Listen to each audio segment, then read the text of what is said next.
Thank you very much, Deputy Speaker, for the opportunity accorded to me.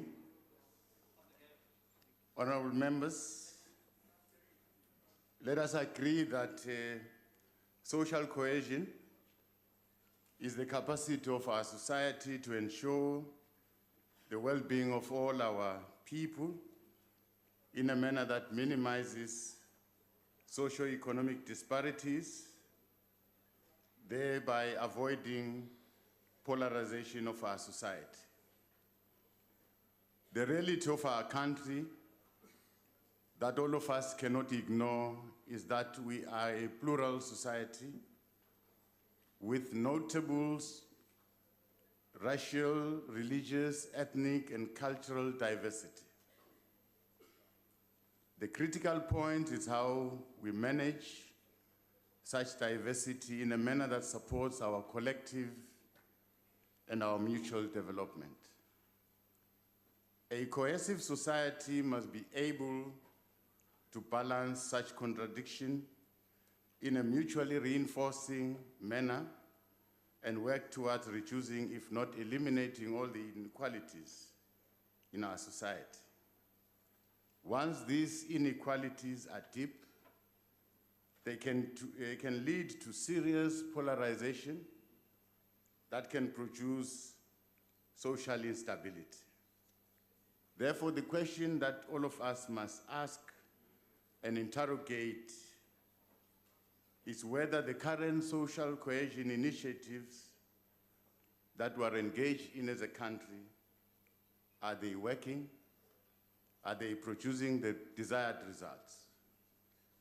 I hold a different view that the mere hosting of events that are narrowly around arts, sports, cultural heritage, without substantively interrogating the source of social fragmentation and divisions, is not assisting in resolving our challenges. The fundamental question that we must ask is, are we addressing the actual issues that confront our society, or are we glossing over them? For as long as deep inequalities exist, whether as a result of wealth disparities or extreme poverty, joblessness that cause hopelessness, sports and cultural events will not holistically produce a long-lasting solution. Let me reiterate the point that as the ANC government, we are committed to building a country where people will be able to determine their own destinies through exercising their own initiatives and determination to succeed, and not by their race, and certainly not by their gender. We meet in this parliament of our people during the Human Rights Month, and in a year that we are celebrating the centenary births of our mother, Albertina Sisulu, and our founding president, Nelson Mandela. One of the enduring legacies of this parliament of our people was the crafting of our constitution, which President signed into law in Sharpeville on the Human Rights Day. Our constitution envisages a democratic state founded on human dignity, the achievement of equality, and the advancement of human rights and freedoms. Born from the evil experience of racial hatred and discrimination, sexism, patriarchy, our Constitution enjoins all of us to give birth to a new society founded on human dignity, non-racialism, and non-sexism. Violence perpetrated against women is an offense against the founding principle of our Constitution. Prejudice and discrimination against women is a violation to our Constitution and all that we seek to build as a nation.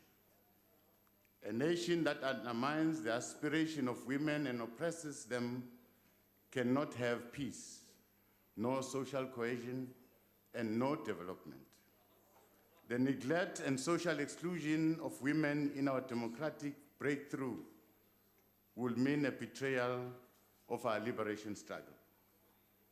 Our liberation struggle was not just about ending national oppression. It was also about ending the triple oppression of women as mothers, sisters, and daughters. Black women were oppressed on the basis of race, class, and gender. The ANC government remains seized with this historic task of ensuring the full emancipation of women. Patriarchy remains omnipresent in our language, in our day-to-day doings, our idioms, our metaphors, our stories that we tell, and our performances. The liberation of women demands that those who are a source of life, women, are also freed from sexism and oppressive language that is packaged as transcendental truth or ancient wisdom.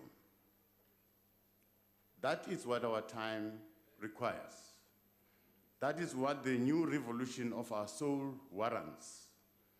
This is what radical economic emancipation of women demands. 45 years ago, Revolutionary Samora Machel warned that the emancipation of women is not an act of charity or the results of humanitarian or compassionate attitude. The liberation of women is a fundamental necessity for a free and just society. The governing party, the ANC, is fully committed to gender parity and gender equality as a precondition for economic freedom in our lifetime. We understand that women are the soul and fire, not just of the ANC, but of our nation. They remain the bricks and mortar building the dreams of a resilient nation. The 54th National Conference of the ANC once again committed to the 50-50 gender parity representation at local, provincial, and national government.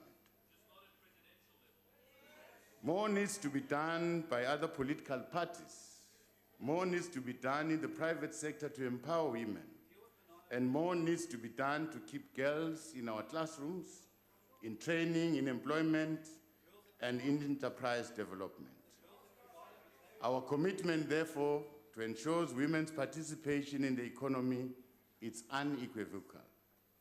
But these initiatives have no chance of success if these women continue to bear the brunt of gender-based violence, usually at the hands of their intimate partners. Essentially, what I'm saying, programs that seek to build social cohesion must operate from a basis of empowerment that will address gender inequality, bring a sense of security for the vulnerable, and address the wealth gap that is racial in character. Thank you very much. Honorable Makondo. Thank you, President. Thank you, Deputy Speaker. Thanks, Deputy President, for the comprehensive answer that you have given.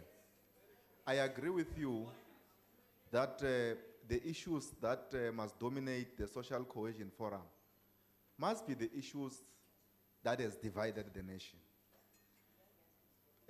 Just recently, the Department of Land and Rural Development has released a report. The report that has reflected the ownership of land in terms of women that are at the lowest bar. So I want to ask you, Deputy President, what is it that the government is going to ensure that there is transformation in South Africa, particularly when it comes to women? Thanks. Deputy President. Thank you very much. Well, transformation will rest on a cohesive society. a society that will recognize the bonds that keeps it together. And central to the bonds that keeps us together as a nation are those people amongst ourselves who are vulnerable. Those are women, those are children, those are people with disabilities. If within ourselves as society, we don't ensure that those that are vulnerable are made to feel safe and empowered to participate in whatever activity we do as a nation. It is therefore important to look at programs that will empower, firstly, women. And our history tells a story. Like I've said, women were oppressed in many ways. If we don't address that, deliberately empower women to participate freely, I don't think we'll ever reach that desired society, that desired nation. If we don't look up to our girl children, our children, if we don't look after our people living with disabilities, we're a society that is in denial. So as government, we must find programs that deliberately seek to empower and protect those people. Then in that way, we'll be in the right way to building a nation. Thank you. Honorable Van Merwe.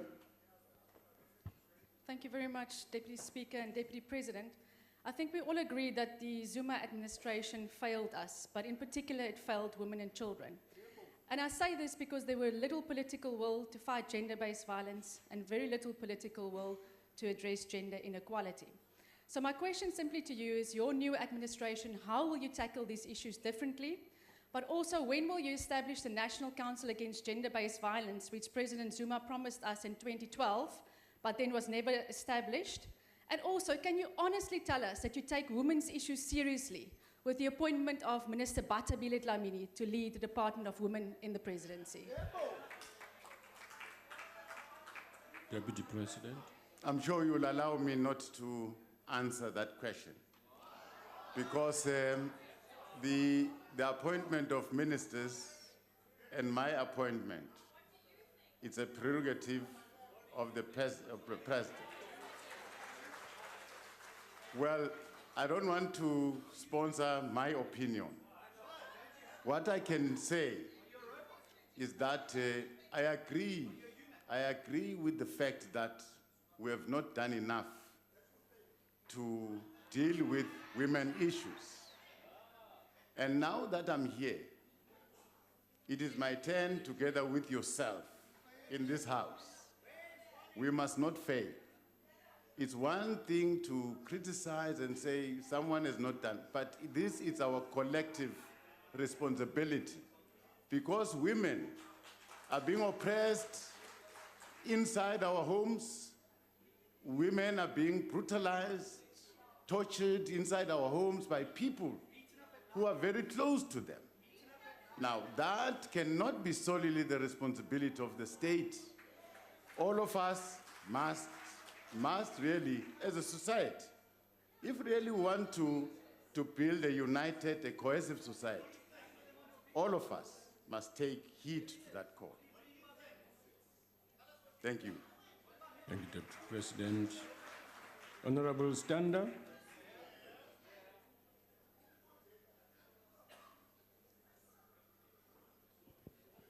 Mr. Mabuza, welcome to your first Q&A session.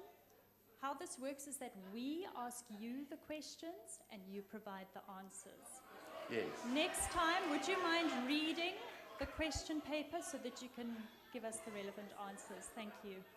Now, what empirical methodology will you use to assess and measure these programs you are speaking of to empower and protect women? How are you going to measure the success?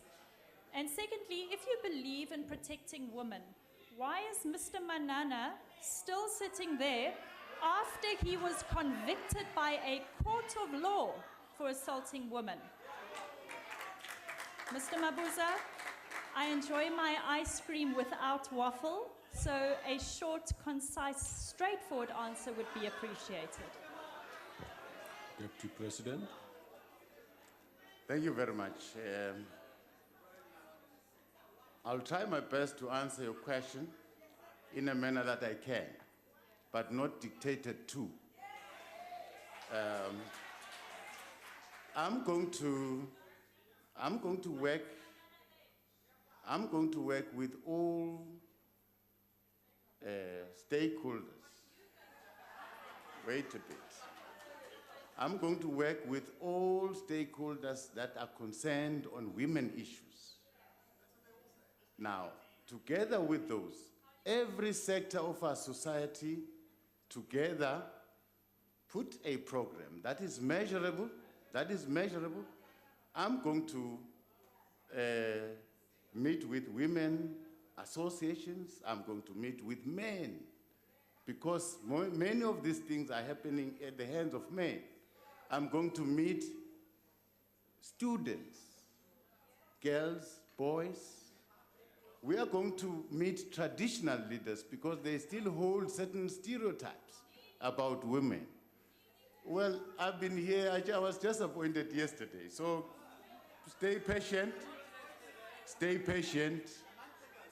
but within those groupings, we are going to ensure that we set a program that is measurable to ourselves and will assess our progress. With regards to Manana, I think Manana has been convicted, he went to court, and we believe that people can be corrected. We don't have a dustbin where we throw people. We correct people, we move with them. That's what we believe. Order, honorable members. Let the Deputy President answer.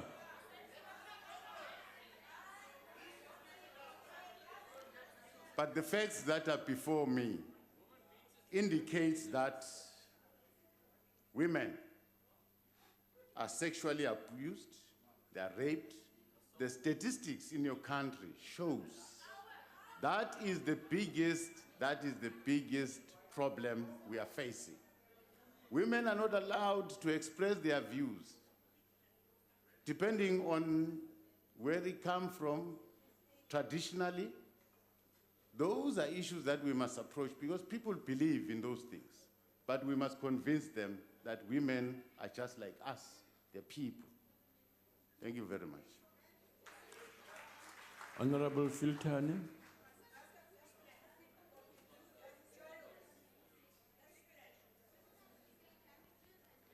Thank you very much, Honorable Chair.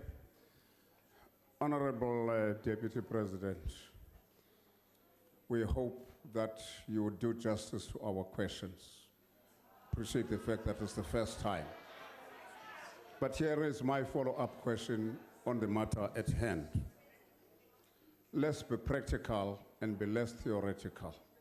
You have told us to what extent the ANC government has failed to uphold the rights of women in the country. Now, government is not doing enough to advance the economic cause of women. That is a fact, through land and other assets. You can also take a good look at the budget of the Department of Women, next to zero. Secondly, the 30% that is supposed of tenders, that is supposed of government spend, that's supposed to be spent on women, Honorable that member, is not happening. ask your question. In fact, your time has expired. My question is, what in your term are you going to do drastically to make sure that the position changes, given that the APPs are up Honorable for member, your consideration time is now? Well, I think I've I've answered that question. It's not different from the question that I was asked to say, what are we going to do to emancipate women?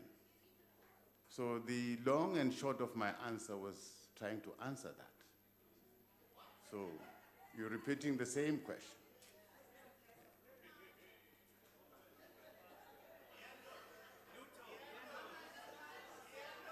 Honorable members, the next question has been asked by Honorable Steenhuisen. Honorable Deputy President. Thank you very much.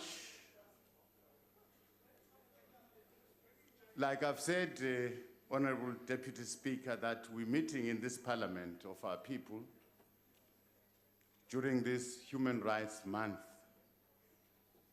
One of the enduring legacies of this parliament that we must never forget was the adoption of a constitution. In adopting the constitution, we said we want to heal the divisions of the past and establish a society based on democratic values, social justice, and fundamental human rights. We entered into a covenant with the nation that through this constitution, we will lay the foundation for a democratic and open society in which government will be based on the will of the people and every citizen is equally protected by the law.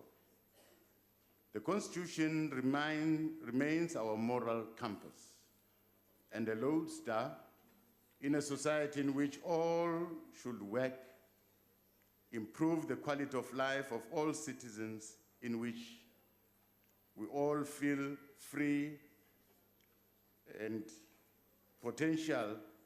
release our potential as individuals to contribute positively to our country.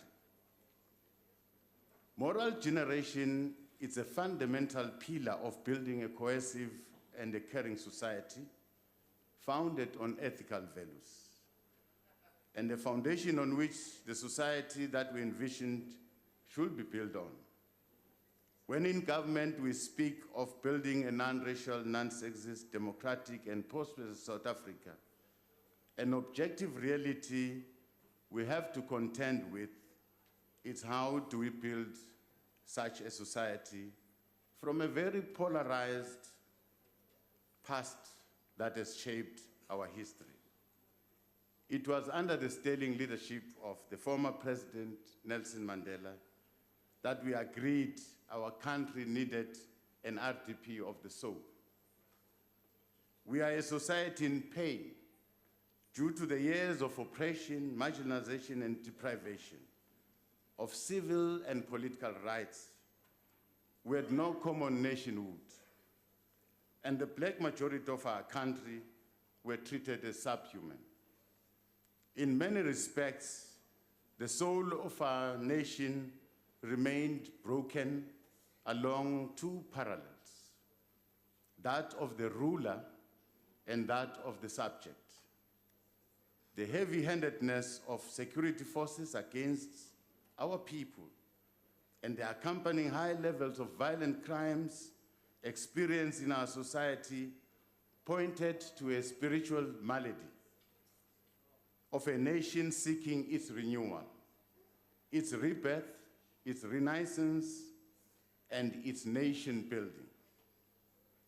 Former President Mandela said, "From our national spiritual sickness, it will emerge the problems of greed, of cruelty, of personal and family failures.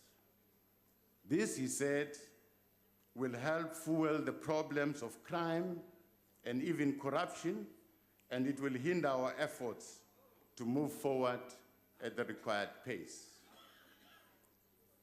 At the Moral Regeneration Summit in 1998, former President Mandela pointed out to the symptoms of a spiritual malaise. Among others, these included corruption in both public and private sector, where office and positions of responsibility are treated as opportunities for self-enrichment. The corruption that occurs within our justice system, violence in interpersonal relations and families, in particular the shameful record of abuse of women and children, and the extent of tax evasion and refusal to pay for services that are rendered to us. From the onset, faith-based organization, traditional leaders, and the public broadcaster were the critical partners of the moral regeneration. In 2008, South Africa's Moral Regeneration Movement Charter of Positive Values was presented to the retired president. It was meant to be a cornerstone of ethics and a moral compass for our nation. The charter was indeed to steer our nation towards the values of Ubuntu. These were values derived from our Constitution, the respect of human rights, respect for others and their dignity, and upholding equality. In the year of Nelson Mandela, we must be brutally honest and admit that the objectives of our moral regeneration movement have not produced the new citizen, the new nation that we envisaged in our Constitution. The levels of violent crimes remain unacceptably high. Girl children in particular and women in general remain victims of abuse at the hands of men that are supposed to treat them as fellow human beings and also provide care for them. They are physically and emotionally abused, raped, and murdered. The fundamental human rights of those in vulnerable groups, including our people living with disabilities, those with mental illness, people living with albinism, in our communities, their rights are violated every day. Many of our churches are losing their moral standing in society. They are seen as places that financially exploit the poor, places that protect evil deeds of sexual abuse of young women and young men. We look at the media, especially the public broadcaster, as partners to conscientize our society and expose this malice. Perhaps not just to expose these social ills in society, but to allow society to dialogue about how to end these inhuman practices. Any attack on the dignity of any person in our society is a violation of our Constitution. Our justice system must bite, even though laws and their enforcement alone will not heal and transform our nation. People need to have confidence in the justice system that it will ensure justice for both the victim and the perpetrator. Honorable members, the Moral Regeneration Campaign remains a critical pillar for our collective future. Our renewed energy and focus on moral regeneration work will be anchored on a broad-based and inclusive approach that will allow all key sectors across our social spectrum to make positive contribution. Among others, these sectors include our religious formations, our traditional leaders, women's organizations, men's organizations, youth formation, people living with disabilities, political and cultural formation, the private sector, and all other interested civil society formation. We've begun with the consultation to finalize a clear program, a detailed engagement with specific sectors that we've already identified. In the coming weeks, we'll be meeting with these relevant sectors to assess progress made to date, identify challenges and gaps in areas of improvement, and ensure that a new and a more inclusive program of action is developed and adopted by all of us to guide our work going forward. As Deputy President of the country, one of my responsibilities is to provide leadership on these critical issues confronting our nation, and to reverse what Nelson Mandela, our former president, characterized as a moral malaise of our nation. As leaders, we must collectively seize this moment, the moment presented to us by this positive mood that is prevailing across our country, and lead the process of building on what unites us as a nation. Thank you very much. Thank you. Honorable Steenhuisen. Deputy Speaker, thank you very much, and may I extend to the Right Honourable the Deputy President congratulations on his appointment as leader, and I look forward to the engagements as we hold you and the executive accountable. Thank you very much for your answer, Deputy President. You'll be aware of the morally repugnant scourge of political assassinations, of political office bearers particularly, which have bedeviled our political landscape and are indeed a violent crime and a spiritual sickness, as you refer to. How will you use your position, Deputy President, and your role as the champion of the moral regeneration movement to introduce initiatives to uncover what is behind the scourge of political assassinations, introduce moral regeneration initiatives to bring it to an end, and in particular, Mr. Deputy President, to uncover exactly who was behind the political assassination of Mr. Caswell Maluleke, Mayor of Bushbuck Ridge, in Mpumalanga, Mr. Jimmy Moshlala, Mbombela Speaker, in Mpumalanga, Mr. John Ndlovu, Eshlanzeni Chief Whip, in Mpumalanga. Honorable Deputy President. Thank you very much. Sorry, I order, think, Deputy Speaker. Honorable Deputy President, one moment, please. Yes, Honorable Member. Thank you very much, Deputy Speaker. In terms of Rule 92, point of order, but Rule 142, 6 and 7, it provides that the follow-up question must be related to the original question. 1. 2, on a different note, this is out of order still in that if the honorable member wants to cast improper motives on the honorable Deputy President, he must then do so in the form of a substantive motion. Thank you, Deputy Speaker. I ask for your determination for your ruling in this regard. Thank you. All right. The first part of your question, I think the President will answer that. The second part, that's speculation, I think. Go ahead, Honorable Deputy President. Thank you, Deputy Speaker. I'll seek to answer both questions. Well, the task that is facing all of us is to uphold our Constitution. No one is above that Constitution.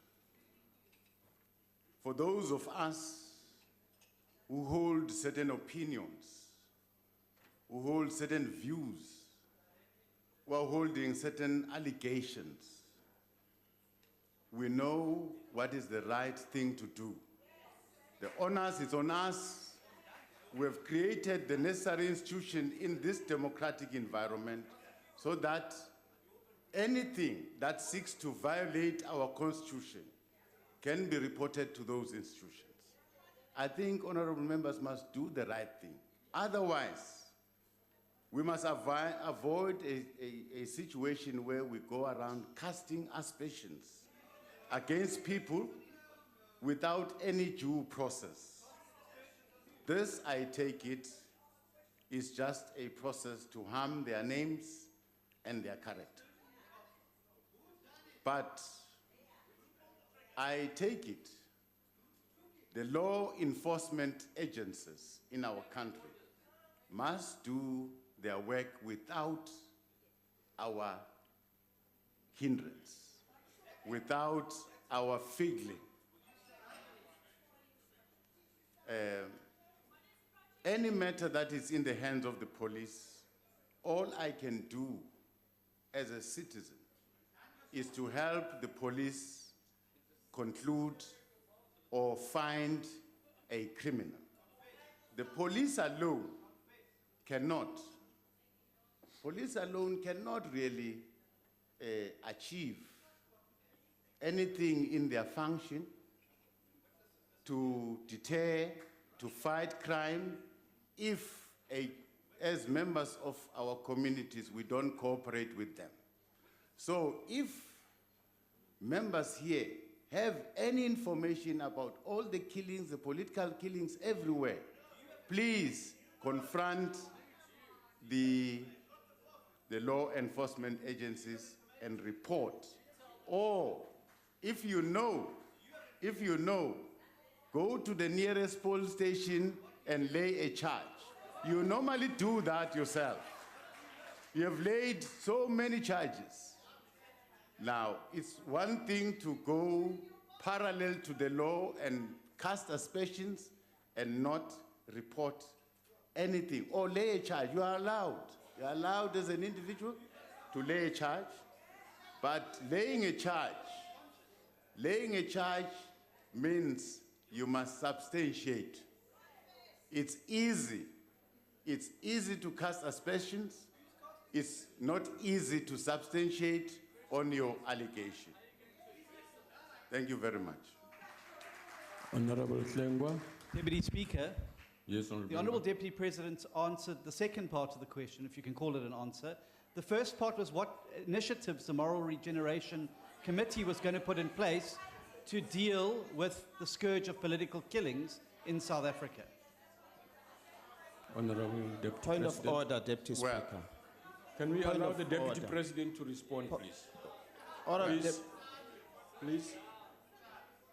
I've explained that the initiatives that we are currently doing, we have set in motion a process of setting engagement with all the sectors that I've listed. And in those engagements, we are seeking to isolate and prioritize issues that are a problem in our society. And if that is going to be raised, prioritized in our program, we will. But there are certain issues that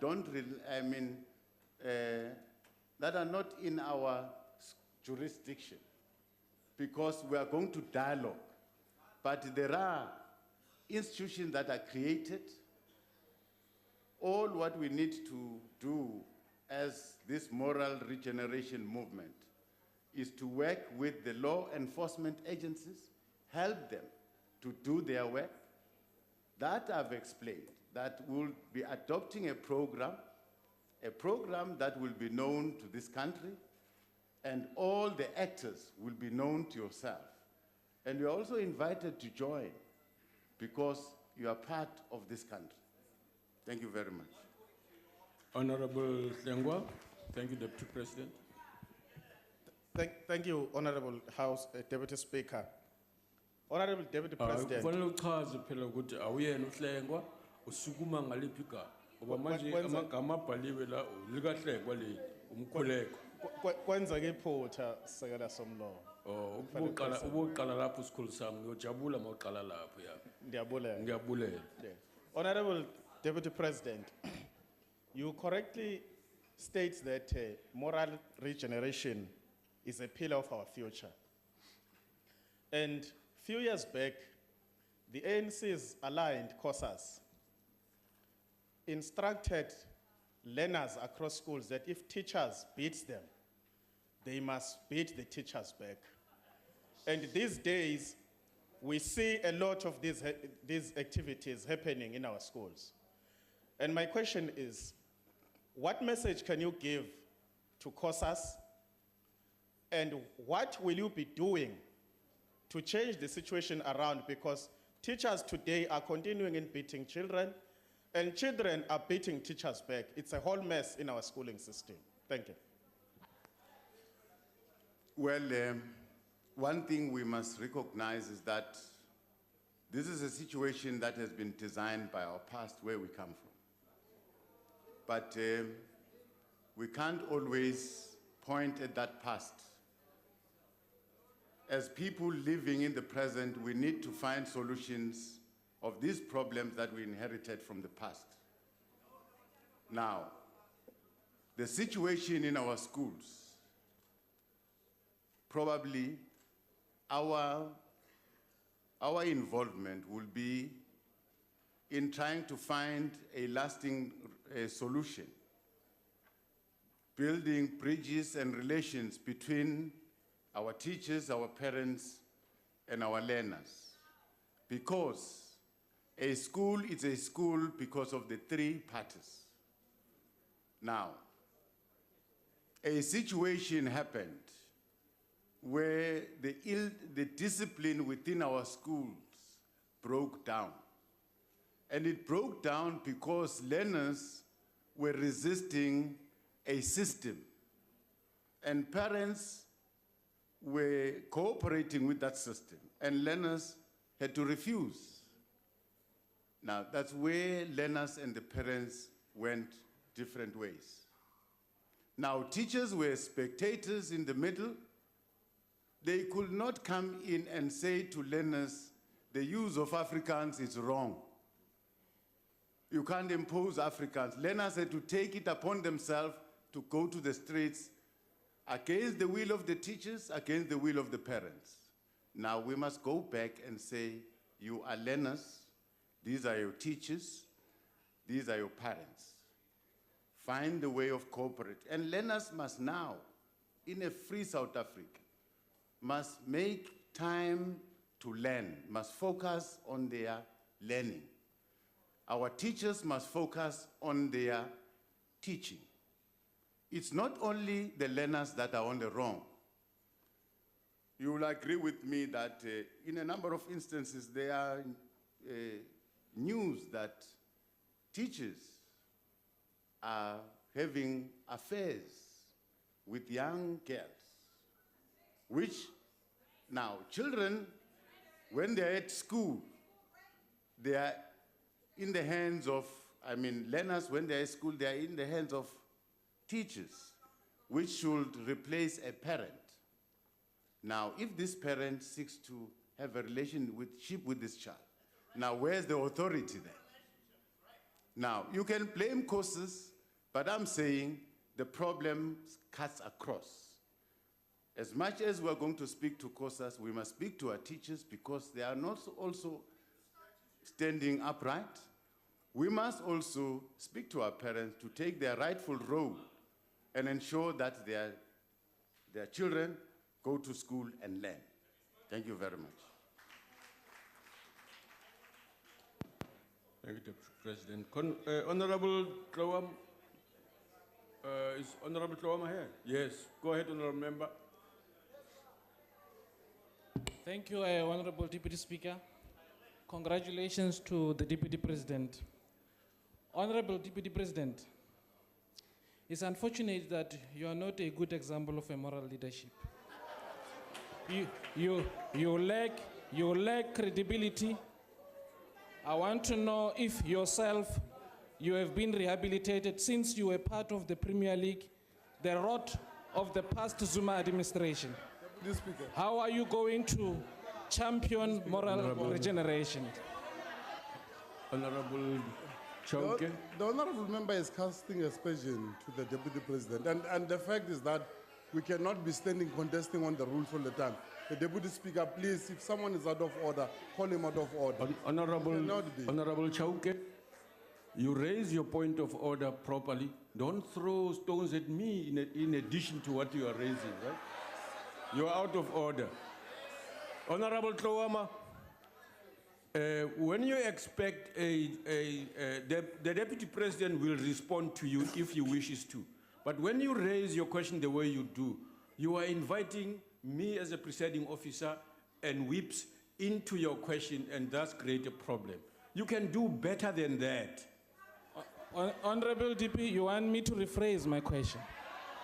And be in order. You don't have to revise it, just be in order. Okay. And withdraw the sort of aspersions you throw at a member of the House without having raised anything substantially as part of your story here in the House. Just keep quiet. Honorable members, honorable members, allow the member to speak for himself. Please. I don't want your assistance. No, I don't want your assistance, members. Please. There's No, a no, no, law- no. This Talk to is the a chair. low quality of members. No, no. Honorable DP, just be specific to me what to withdraw.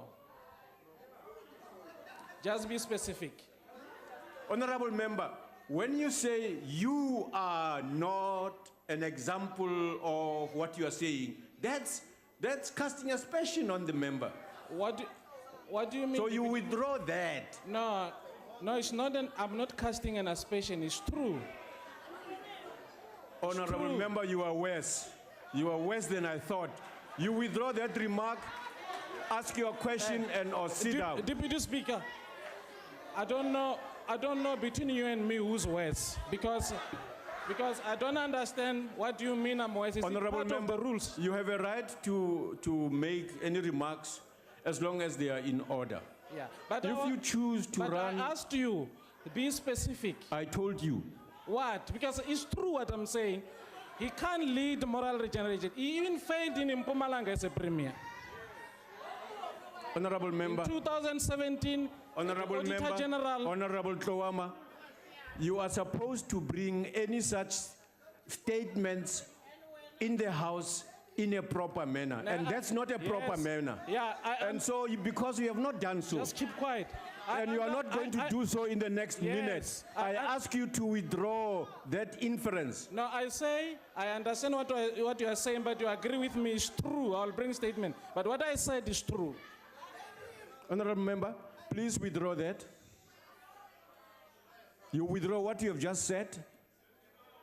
Which one, Deputy You Speaker? withdraw exactly what you have just said. What you are saying is true. You must withdraw that.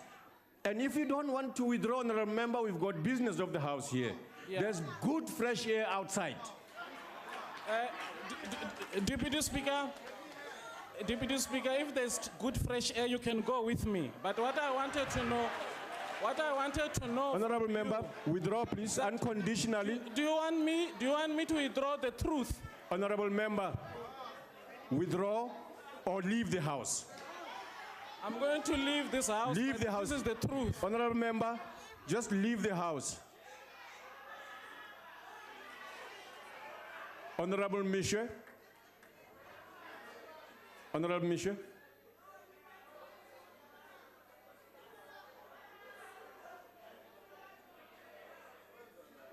Go ahead, Honorable Misha. Thank you. It's your turn.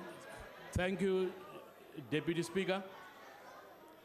According to the Moral Regeneration Movement's website, the origins of the MRM dates back to 1997, meeting between former President Nelson Mandela, key South African faith-based organization leaders, and others to discuss spiritual transformation. President Mandela highlighted the role of religion in nation building and social transformation, and the need for them to work with the state to overcome the spiritual malaise underpinning problems with crime. Does the Deputy President and government agree with the original aim of MRM? And if yes, why are biblical values such as respect for God, one's neighbor, and those in authority not taught in schools, particularly in light of recent reports of students attacking teachers in schools, a behavior that the ACDP strongly condemns? Thank you. Honorable Deputy President. Thank you very much. I think as government, we really agree and share those aspirations of the entire moral regeneration movement.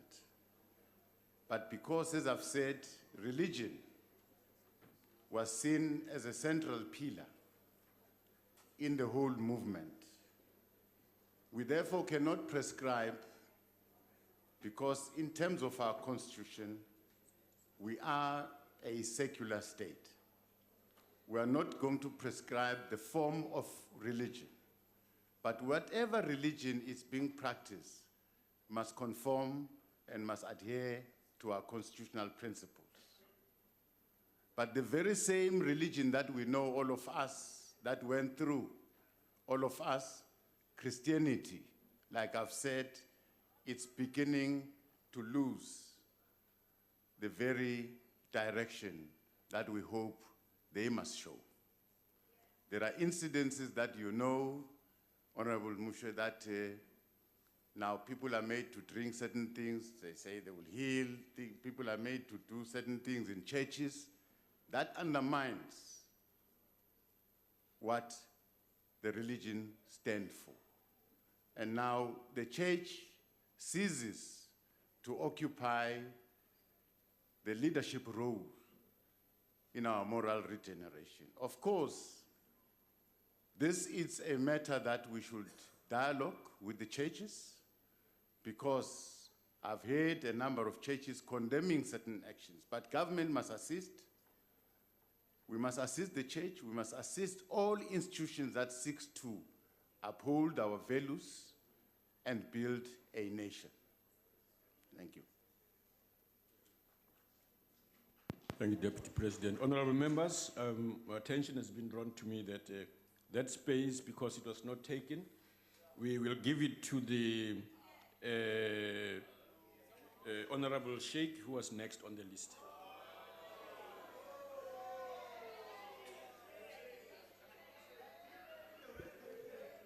Thank you, Honorable Deputy Speaker.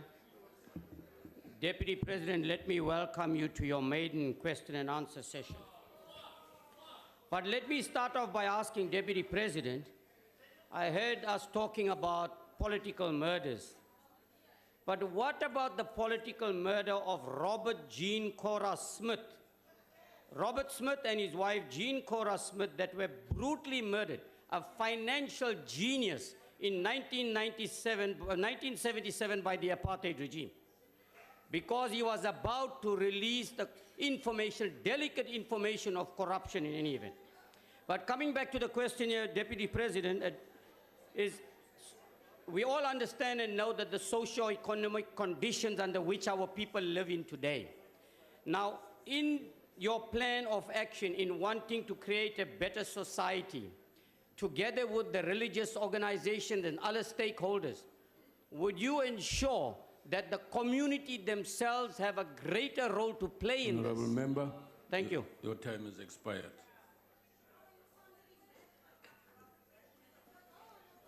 Well, thank you. I think I understood the question, that as much as we want to deal with our value system as a nation, as much as we want to deal with our ethics, our principles, at the core of these challenges is the poverty that it's engulfing our people.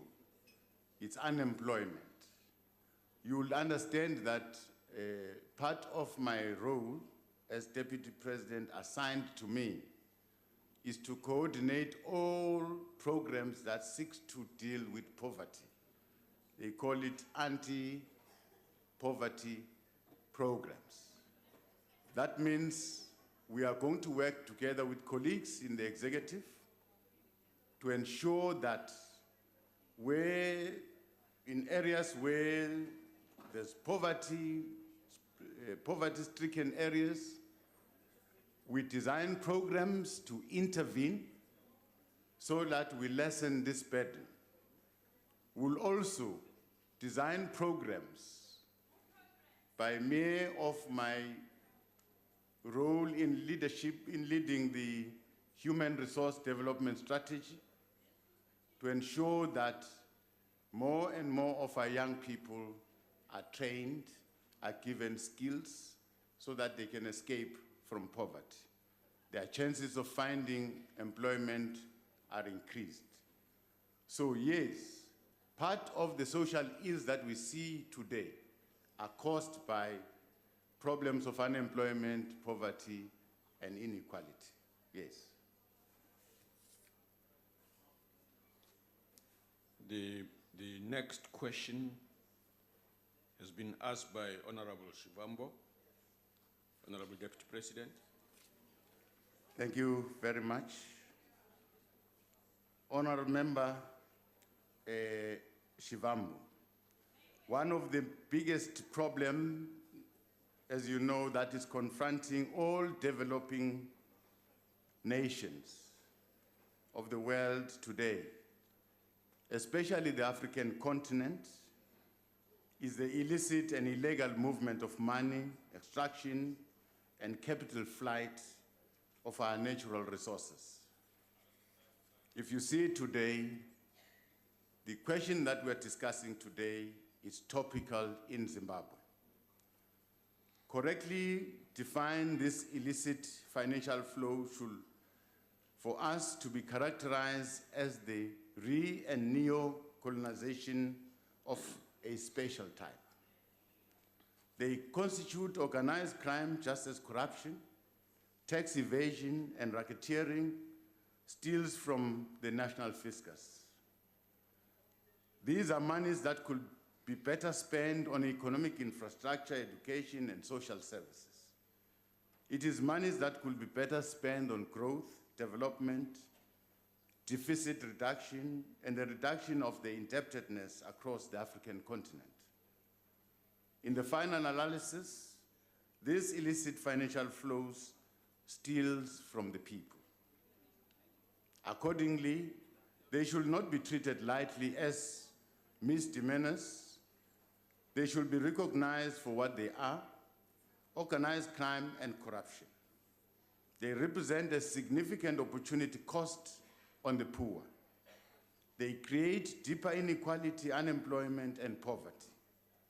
We therefore need to respond in equal measure and within the requisite firmness and decisiveness and strong legislative and criminal justice mechanism to root out this crime. A further problem confronting especially the African continent concerns the illegal movement of money or capital from one country to another country. Globally, this phenomenon of illicit financial flows manifests itself in various ways, including, among others, the import and export trade, misinvoicing to evade custom duties, evasion of VAT or income taxes, using trade-based money laundering techniques by mixing money from legal sales with money from proceeds of crime such as drug sales, using offshore shell companies to transfer money from one country to another, as well as illegal cross-border transfer of goods to evade customs and taxes. The report of the AU's high-level panel on illicit flows that was led by former President Mbeki gives an indication of how Africa's development is negatively constrained by illicit financial flows of resources. So resources that are meant for our development are diverted inappropriately. There seems to be consensus that we need to improve and sustain cooperation among countries to tackle this problem of illicit financial flows. As South Africa will continue to cooperate with the rest of the continent and the world to stem this tide. More specifically, it is critical to strengthen the capacity of our institutions to institute measures and strict controls that enable us to detect and prevent illicit financial flows and profit shifting. There has been to be seamless coordination between our Reserve Bank, our SARS, the Financial Intelligence Center, and all our law enforcement agencies. Consequently, the South African government has implemented a number of interventions to enable the fight against illicit financial flows. The Reserve Bank monitors outflows and inflows through administration of exchange control in terms of a delegation from the minister. To the extent that the Reserve Bank and our Financial Intelligence Center identifies any criminal violation, they report such activities to our prosecuting authorities over and above what they do themselves. The Reserve Bank and SARS work closely together to monitor the movement of money.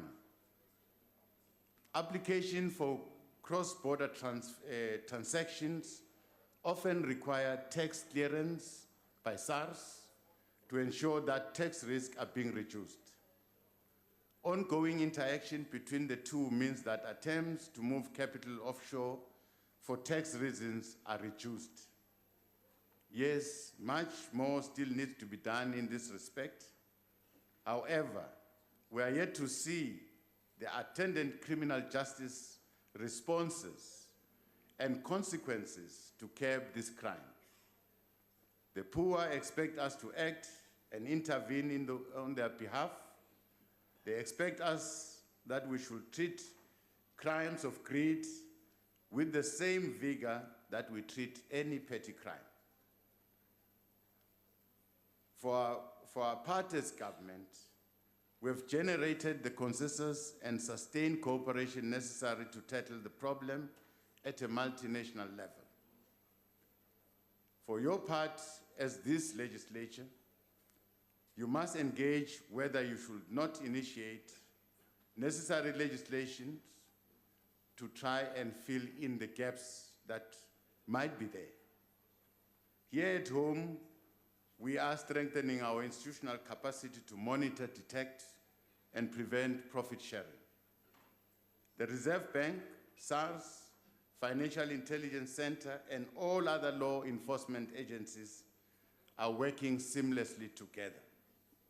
But this does not mean there are no gaps in between, which still allows money to leave our country.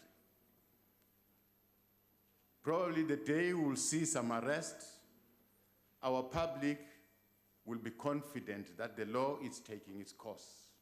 Something is being done, people have been arrested. Our people need to see our prosecuting authority acting, and they want to see the administration of justice. They want to see monies being recovered, those that were illegally taken out of our country. They want to see goods being stopped at our borders, goods that are illegally taken out of our country. Thank you very much. Honorable, thank you, Honorable Deputy President. Honorable Shivambo. No, thank you, Deputy President. I don't know which institutions are you talking about, because in our official interaction with the South African Reserve Bank and the Financial Intelligence Center and SARS, they pointed that they are not doing anything about tax-based erosion. And you are saying that they're working seamlessly. So tax-based erosion is where profits are shifted and there is no adequate legislation in South Africa to deal with that. So I don't know what you're talking about when you say they're working seamlessly. What is the working seamlessly? What are they doing exactly to deal with this phenomenon? Because in their individual separate responses, SARS says that we do not have the legislative instruments to deal with this problem. The president of the ANC, when he responded, he said that tax avoidance is not a crime in South Africa. The Reserve Bank says the same thing, that we do not have the muscle to deal with these issues. So I don't understand what you're talking about when you say that all these institutions are working seamlessly to deal with it, and there's going to be arrests that can be effected according to which law in terms of what is required. I think that is one thing that you might need to clarify, because your response can be a reflection of reality. Thank you very much. You'll understand that SARS, the duty of SARS is that all companies that are doing business in this country, whether foreign or domestic, they need to be cleared by SARS for them to continue to do business in a form of a tax clearance, that this company has paid all its taxes, therefore it can be allowed to trade. If you have not satisfied your tax issues, you will never be issued a tax clearance. Now, we are talking about the movement of money out of this country. That means we've got companies that have got a footprint in South Africa that are foreign. They're doing business here. Now, monies that they acquire here will eventually land in their countries of origin. Now, SARS need to determine the money that must remain in this country and the money that is legitimately theirs. Because we're not saying, there's no law that says no money must leave this country. But money, if you have made so much, you must pay tax. So SARS cannot stand back and say, we are not involved in this movement of money. The Reserve Bank is also, can't distance itself because in terms of the number of goods, when we call it imports and exports, the number of goods that come into the country and leave the country, they must be recorded. They must be recorded, and some of the goods are not recorded. And those goods are monies that must be recorded. So that means money is moving parallel to the system that we've created. If we continue make noise about our borders to say they are porous, that means there are movements. There are movement of goods in and out that seeks to avoid the institutions that we've created. So all this, the Financial Intelligence Center, which is central, working together with these institutions, must establish, must monitor the movement of money. And it has happened. If you can dig deeper, there are companies that their monies have been withheld because they were evading. They had to be forced to pay tax. The same situation that is currently happening today in Zimbabwe. These companies, they've left with the money and they are forced now to bring back the money into Zimbabwe. So the president announced that he will establish a commission on tax administration matters. That commission obviously will work with SARS, obviously will work with Treasury, obviously will work with the Reserve Bank, will work with even law enforcement agencies on all tax matters, evasions, movement of money. That commission will lay its hand there. Thank you. Honorable McPherson. Thank you, Deputy Speaker. Deputy President, do you believe in the nationalization of the South African Reserve Bank, given the ANC's resolution to do so at its last Congress?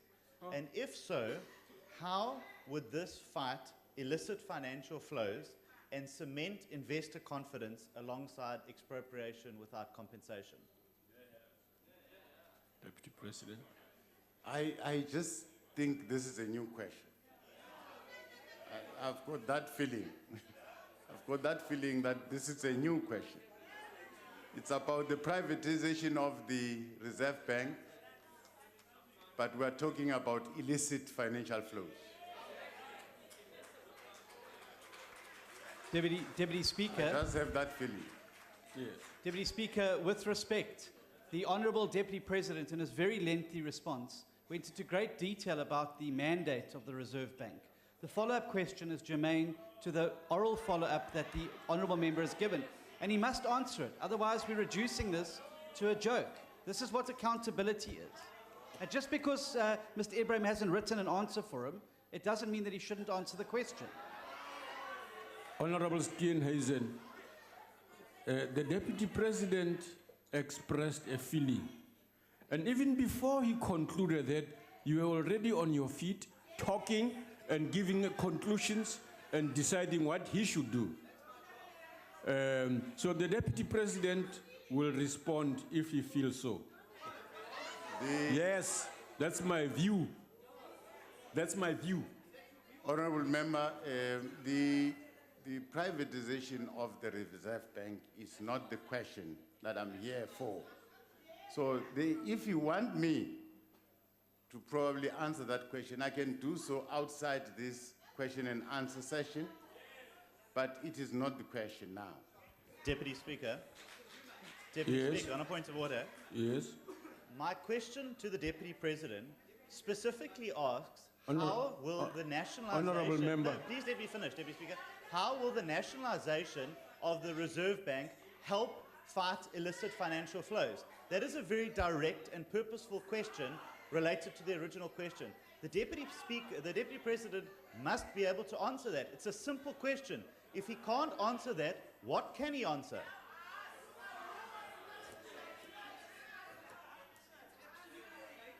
Point of order.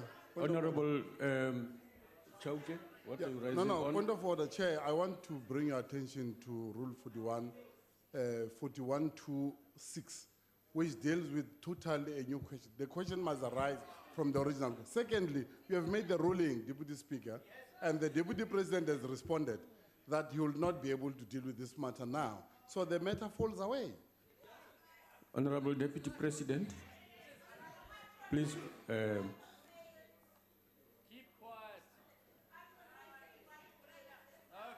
Any response from you, Honorable Deputy President?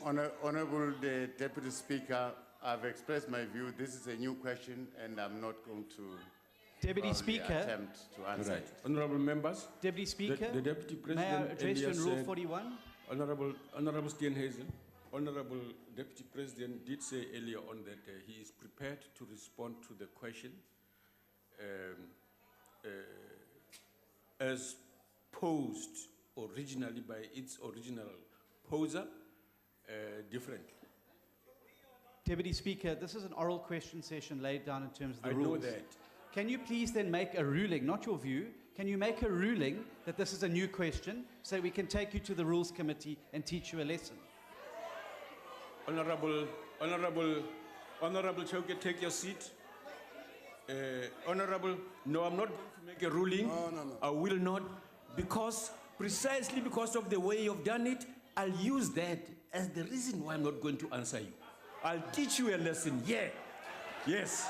Deputy Speaker. Honorable Shangwa, Deputy Speaker. let's proceed. No. Deputy Speaker. Can we proceed, please? Deputy Speaker. What's your question? No. The decorum of the House must be maintained and be respected. Honorable Steenhuisen must withdraw what he has just said to you. It's a threat. It cannot be allowed in the House. And especially now that we are in front of us, we have been the Deputy President of the country. Yeah. We must maintain the decorum of the House at all costs. I agree with you fully. Honorable members, please let's maintain the decorum of the House. Language that is improper will not be used. Honorable member, let's deal with each other properly. Honorable Station, can I implore you that we proceed? Can I address you in terms of Rule 26 of the National Assembly rules? Would you like us to proceed, please? I would like to address you in terms of the rules of the National Assembly, if I may. It's your job to preside. I've heard you there. Yeah. What are you are saying, required, when points of order made, to make a ruling on matters. Are you deferring this ruling, or are you just simply not going to do your job? Honorable members, I have ruled on this matter, and I told you that I will not answer it, and I'm as a way. Speaker, may I refer you to Rule 26.4 of the National Assembly rules? Okay. 26.4 says that the Speaker must act fairly and impartially, and importantly, please listen, apply the rules with due regard to ensuring the participation of members of all parties in a manner consistent with democracy. Your refusal, and what you've just said now, and the denial of a question which is absolutely germane to the oral follow-up, is an abrogation of your duty, sir. You're failing the House. All right. Honorable Deputy Speaker, on a point of order. Can I? Yes, Honorable Member, yes. Honorable Deputy Speaker, we are tired of the DA's tantrums. The Deputy President has responded to the question. So has responded. He said he cannot respond to that question now. So why can't you take that? And it's a new question what you are asking him. Deputy Speaker, Honorable member, please let me not allow you. Deputy Speaker, You have just Honorable- for Deputy Speaker, please, if I may address you, the question by the Honourable Shavambu speaks about No, the honorable reserve, member, you are explaining. speaks Honourable about member. the Reserve Bank's ability to fight illicit financial flows. My question to the Deputy President asks, how does a nationalised Reserve Bank fight illicit financial flows? There is no new question in that. Honorable member, I hear you clearly, and the Deputy President indicated his response and his approach to responding to your question. He didn't say, the Deputy President did not say he does not understand you. He didn't say that. And he said he feels this is, your question contains in it new things. He would like to respond to it differently elsewhere, and he promised to do that.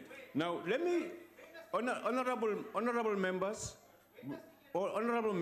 earlier on I pointed, Honorable Mguni correctly pointed out that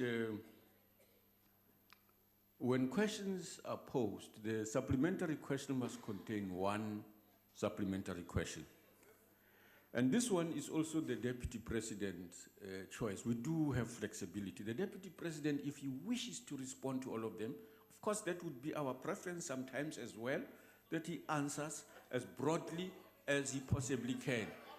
But the rules that you members of the House have agreed says that a supplementary question, in order to allow the spread and the number of people who must take supplementary question, be confined to one question so that he responds to that. So that's the one part of our response.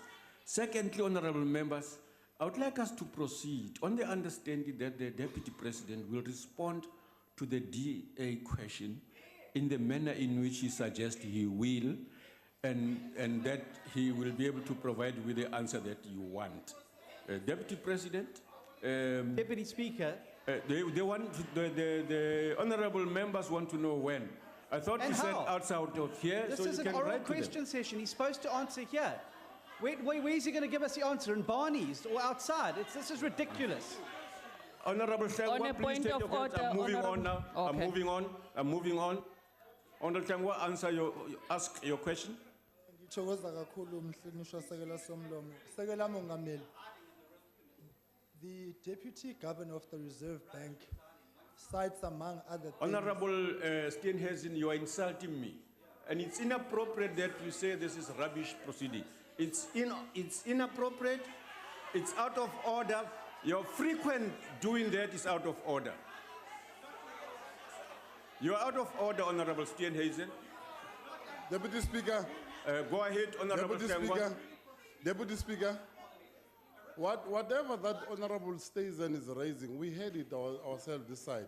Can you please ask Honorable Chief Whip to withdraw that? It's I've unparliamentary ruled on again. this matter, Honorable Please, it Chauke. cannot be. I've ruled on this matter, Honorable Chauke. It can be. Yeah. Honorable member, go ahead. Uqale phansi isikhathi ke Sekela Somlomo. Honorable Deputy President, the Deputy Governor of the Reserve Bank cites amongst other things that insofar as illicit financial flows are concerned is the fact that the state and institutions do not have the necessary capacity to deal with this and at worst to prosecute. Over the past 6 years, they have referred 151 cases for prosecution and only 5 have actually been taken up. So the question then becomes, what measures and mechanisms must be put in place thoroughly to deal with this matter? And inter alia amongst that, do you believe that the Reserve Bank is fully, adequately capacitated to deal with this? And if not, what interventions and measures must be put in place in order to assist the Reserve Bank to deal with this particular matter? Thank you, Chair.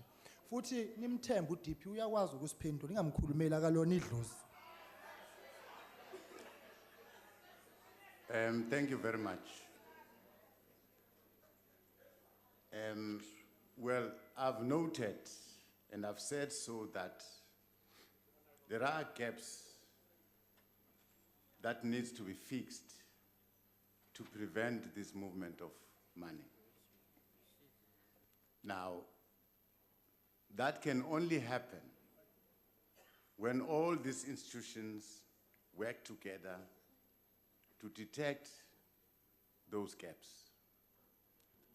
But this House can rest assured that this problem is going to be attended to by the announcement of the President in his State of the Nation that I'm going to establish a commission on tax administration. Now, probably that commission will touch on all these institutions to say, SARS, what are you doing? Reserve banks, what are you doing? Want to administer tax? The monies that are moving out illegally, these are monies that must be paid. These are taxes that belong to the country.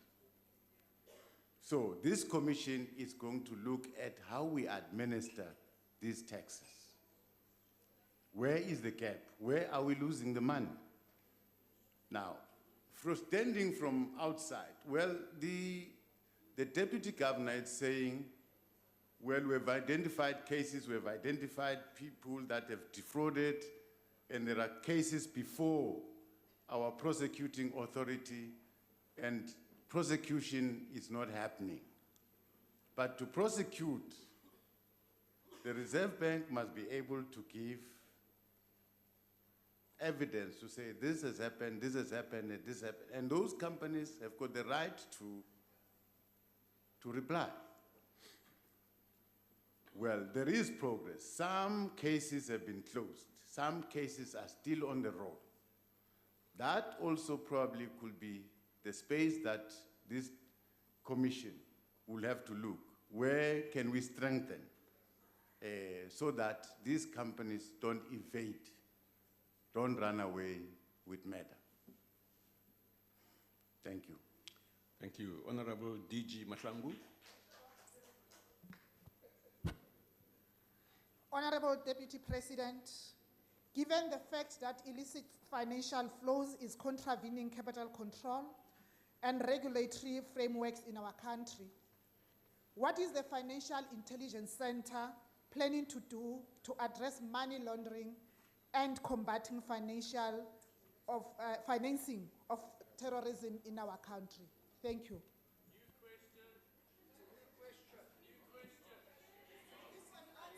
Deputy President. Thank you. Thank you, Honorable Member.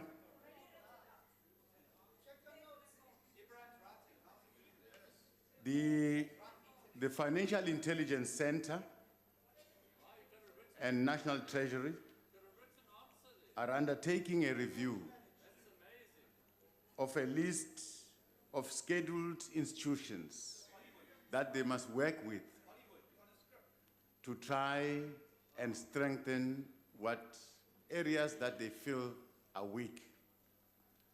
But having added that, the President has made the intention clear to say, I'm going to try and assist by appointing additional commissioners to come and assist in that space. It's a space that will continuously seek to improve the current measures to try and improve, because we are living in a world that is in constantly, changing, a world that is constantly advancing in terms of technology. So more and more improvements will be ongoing, but currently we have to deal what we can, what is within our ability and capacity to deal with as a country. Our capacities as countries differ, and our ability to curb this will always differ depending on what we can do, what is available, what is our ability. But as South Africa, I can assure you that we are better off in terms of all the institutions that were put in place to prevent this problem. With this commission coming into place, I think we're going to come up with new innovations that will seek to improve this regime. Thank you very much. Thank you, Deputy President. And the next question is asked by Honorable C.C. September to the Deputy President.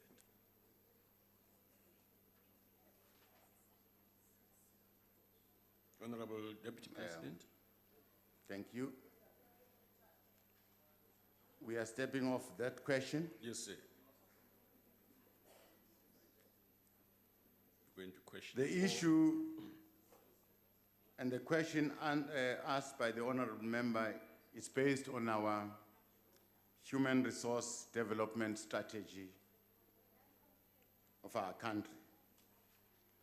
The issue that needs to be addressed here is the nature of the relationship between our human resource development strategy and our development as a country.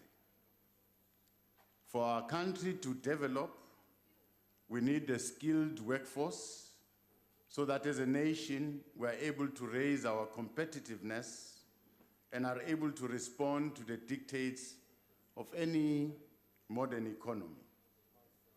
Therefore, our skills development interventions must respond to what we want to achieve as a nation, we want to achieve in our developmental agenda. Access to higher education has always been an issue for the poor.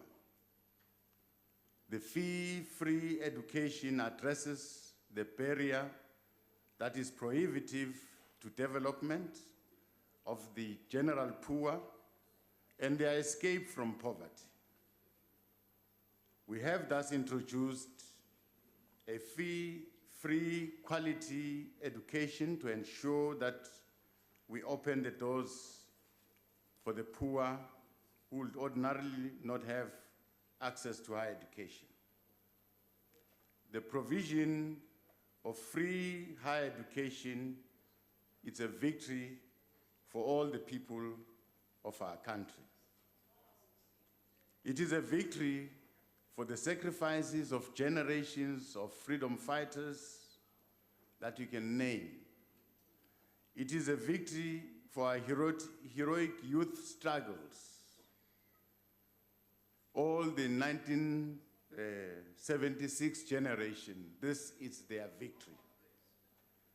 It is a victory for the 1950 Congress movement and the late South African teacher, Eskiam Patlela, who read the Freedom Charter to the delegates in Kliptown, reading the clause specifically that relates to education, that the doors of learning and culture shall be open to all. It is a victory for our fallen heroes. Our heroes like Hector Peterson and many others. Those are the people who fought for a free, just education system. In achieving this generational mission of opening the doors of learning to all our children, of our domestic workers, gardeners, mine workers, teachers, and unemployed, we are day by day realizing the transformational imperative in our constitutional democracy. The preamble of our Constitution also enjoins all of us to recognize the injustice of our past and to honor those who suffered for justice and freedom. And we have no doubt that this House, this People's Parliament, will continue to work in unison to ensure that no one renders meaningless this dream of the millions of our impoverished masses who need education to improve their lives.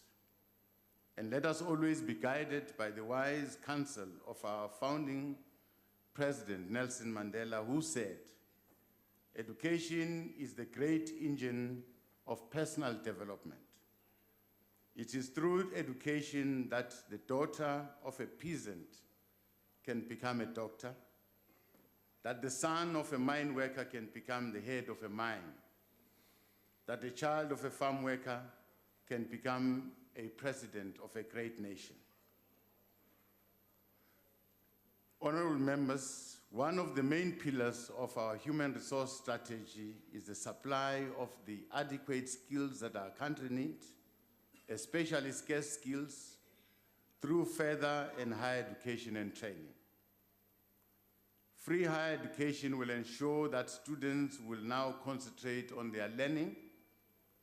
If they focus on their core business of learning, we expect that the overall performance will improve. The unique feature of free higher education is the funding of the total costs.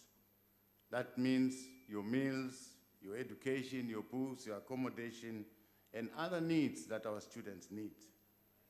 Thus far, the challenge for many students is that they were partially funded. Previously, financial support tended to cover some aspects and not all the needs of our students. Through this free higher education, we expect that the performance of our students will improve. The serious matter of students dropping out will also be reduced. In this way, the development of our human resource will be greatly enhanced. There are many students who enter our TVET colleges, who enter our universities, who have all their life depended on the state social grants. They have been in our township and our rural schools, benefiting from our nutrition programs. Access to education and skills training provides the best prospects for these millions of young people to escape from this cycle of poverty, help their families, and contribute to national development. And these learners should never be left on their own without food, accommodation, books, and transport money when they enter the gates of higher education. We believe the support we are providing as government will go a long way in reducing the risk that young female learners are facing.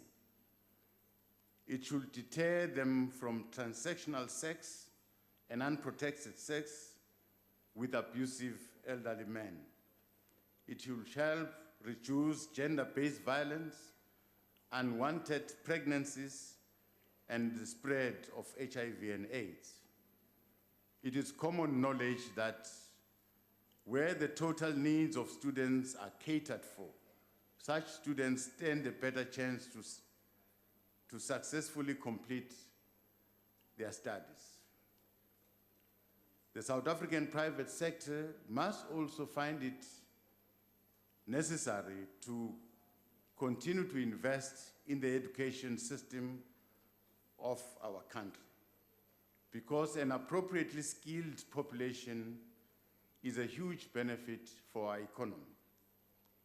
Thanks to the progressive policies of this government, day by day education, in health, in housing, we are restoring the dignity of all South Africans. Many of those with no skills are were in the forefront of our struggle, and today they feel like they've been betrayed and forgotten. They cannot take care of themselves and their families.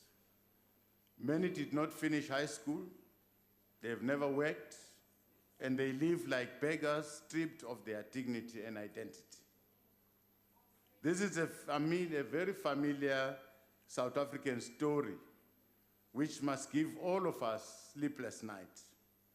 We cannot build a nation if more than half of South Africans live in poverty, hopelessness, and without dignity. Our social compact between government, business, and labor must speedily reduce the number of young people not in employment, not in education, not in training. In leading the Human Resource Development Council, working together with the Minister of Higher Education, I will be championing the cause of these young people who have given up on looking for employment, who have given up in life. Oliver Tambo once said that a country that disregards its young people does not deserve a future. It is also concerning that our interventions have not had the impact in reducing the number of women not in employment, not in education, not in training. We must not only grow our economy to absorb young people into employment, equally, we must also skill them appropriately for both low skills, labor-intensive jobs, as well as high-skilled jobs needed for a modern, diversified economy. Thank you very much. Thank you, Deputy President. Honorable September. Thank you very much, Deputy Speaker, Deputy President. Indeed, education is not a static commodity to be considered in isolation from its greater context, and therefore progressively realizing access to education through the fee-free provision must be seen as a positive contribution. Deputy Speaker, an effective anti-poverty strategy should incorporate enhancement of education and skills, especially for women and the poor. Deputy President, what strategy does government have to work in a coordinated way to deliver opportunities for human development in order to have a more educated and skilled citizenry so that we reduce disparities in wealth and poverty and improve the country's Gini coefficient? Can government ensure that those in South Africa who have suffered from discrimination in the past are put in front of the queue of national priorities, as done with fee-free education continuously, and as everyone has inherent dignity and it must be respected? Not being able to be given opportunities to develop impairs dignity. I thank you. Honorable Deputy President. Thank you very much. I think as government we've done a lot in trying to change the environment. We are happy that our basic education is now yielding the desired results. We have improved the infrastructure in our schools. Children were learning under trees, where we come from.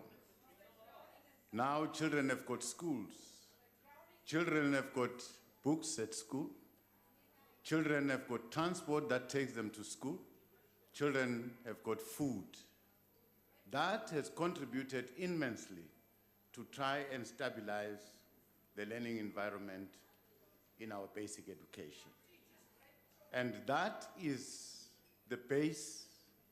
Whatever you see in universities comes from those primary schools, comes from those secondary schools. We are still working hard to try and eliminate all these farm schools, which they don't deserve to be called schools. And I'm sure the progress that we're making is starting to yield results. You can see about the number of learners that are going through the system.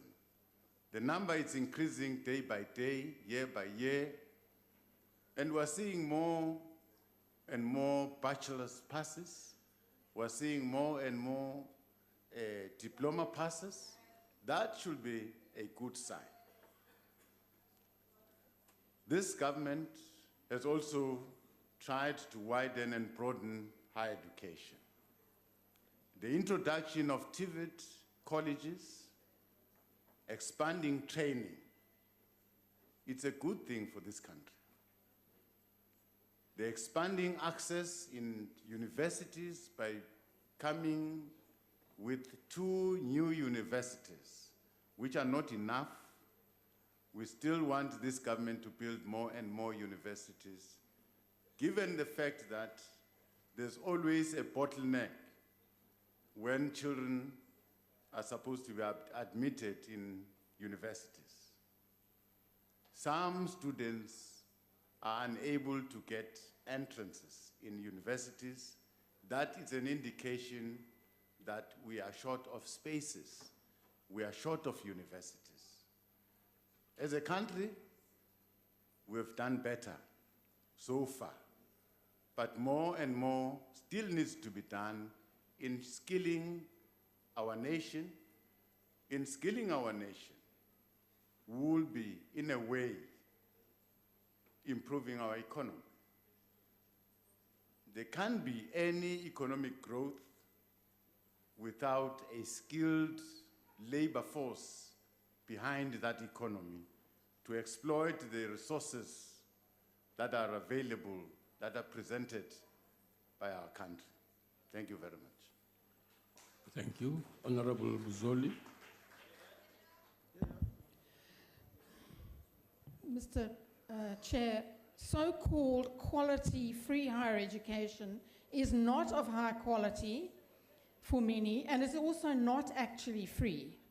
Since it was introduced, students have rioted and burnt, complaining about NSFAS inadequacies, terrible or non-existent accommodation. 4 universities were recently closed: Venda, Walter Sisulu, Zululand and UNISA. UNISA couldn't cope with the large unplanned for crowds of students. Several universities are in severe financial difficulties, and some have lost accreditation for key programs like law. So, your government cannot deliver quality education. And it can only make it free by taking money from basic education, 7 billion, and money from housing, 7 billion, and increasing VAT, all of which are anti-poor measures. How, Mr. Deputy President, without mentioning any cliches, your time is how does this really help human development? Thank you. Well, as a country, our needs will always be more than our resources. But that does not mean we should not move forward. The introduction of free higher education is a right step in the right direction. All of us must galvanize resources to ensure that our children are at school, they acquire a skill. That is a necessary thing to do. I don't think people should complain. They can complain because there are families that are well off, they can send their children. But there are families that are not well off, they're poor. If you're talking about unemployment, poverty, these people, they've got children that can't access education. It is our responsibility to ensure that every child accesses education. And we are going to do that. Now, whether the education system, whatever we give, whatever we produce, you call it quality, it's really depending on the eyes of the behold. But we think our children are really the best. Some countries are taking the skills that we're producing here and use our people to grow their economies. A lot of doctors have left this country. They are working elsewhere. They are best doctors. Now, but we, as South Africans, we condemn our education system and say it's not giving quality. But others, they see it as quality. Maybe we want something that we don't know ourselves. But there is room to improve. All of us, if we feel our education is not good enough, it is upon us to improve it. But so far, what we have is really working for our country, and we are opening more and more opportunities for those that were excluded. Now, that should not be a crisis for those that are already having opportunities. Because for this country to work and to develop and to create the necessary opportunities, job opportunities that we want, we need a skilled nation. Now, we are going to continue, but we are very sure that those who are at the lower rank, those who belong to the poor, those who belong to the working class, are now having an opportunity to access education and break the cycle of poverty. I had the opportunity of going to school. My parents did not have the opportunity of going to school. Today, I'm having the opportunity standing in front of you talking to you because my parents saw it fit to take me to school. I've broken away from the cycle of poverty. Thank you very much. Thank you. Honorable Dlamini? I'm sorry, Mr. Chair, the Speaker. question wasn't answered. No. Honorable, please, you can't all be on your feet, please. Some of you must take your seat, please. Mr. Deputy Honorable Chair. Deputy President, please take your seat a little bit. Deputy Speaker, just tell all of them to sit down. No. One, two, three. Honorable members, please Thank take your you. seat. I want to hear. Deputy Honorable Deputy Dlamini, President. Honorable Dlamini, hold your horses. Take But it easy. you are the one who said I must stand. No. So that's why I'm saying tell them to sit down. You see, Asingaqabani ngento two engekho. people have already Asingaqabani sat down. ngento Ask engekho. this lady to sit down as well. Awume kancane please. Awulalele usihlalo Ngilalele, mayikhuluma wena nawe. ukhulume. Awulalele usihlalo ngeke ube wrong awulalele usihlalo. Awuhlale phansi kancane. Khuluma ke sihlalo. Awuhlale phansi ke ukuze ngikwazi ukukhuluma kahle. Angikwazi ukubhodla umile. Honorable Buzuli. Thank you, Deputy Chair. Yes. The question was, higher education is not free because it's being paid for out of housing and schooling. But this was not mentioned by the Deputy President at all in his answer. I have a right to stand, Chair. All right. Honorable Bozoli, the President responded to that question. So what are you raising on, Honorable Member? No, I'm raising on the very same point you have just made. You cannot allow a member to raise the second question again. The point that I wanted to make, Chair, is that I respected the fact that the Deputy President was on the floor. That honorable member who raised the question, she said that our education system is rubbish. Now, Chair. You see, Honorable Chauke, you are now engaging in political discourse of the subject on the floor, and I rule you out of order. Please take your seat. The Deputy President is capable of handling these questions, please, without your assistance. Honorable Deputy President, or you can rise now, Honorable Dlamini. Thank you, Deputy Speaker. Deputy President, the study shows that young people who enter grade 1 to grade 12, only half of them, they make it to grade 12. So we're talking about almost 500,000 of young people that disappear in the schooling system. Now, let me tell you what the young people they want. They want free quality education. That's all the young people of South Africa are asking for. Not the stop measures that your government is doing that talks about how much a family earns and all those things. They're not interested in that. They just want free quality education. So when are you as a government going to be decisive and grant young people free quality education? As it is outlined clearly in the EFF cardinal pillars. You see, Deputy President, cardinal pillar number 3 of the EFF, it clearly tells you how to implement free quality education. And you are doing very well as an organization, as you have went to study cardinal pillar number 1 of EFF. Honorable Dlamini, your time has expired. So go and deal with your time has expired. Cardinal pillar number 3 of EFF. That Honorable Member, your time has expired, and I'm Thank switching you. off the mic now. Go ahead, Honorable President. Thank you very much. I think as government, the Department of Basic Education, together with the Department of Social Development, we are doing enough to attend to early childhood development. We have provided children that were loitering around at an early age, were not exposed to a schooling environment. We have provided that. And we can give statistics of now children who are now attending early childhood development.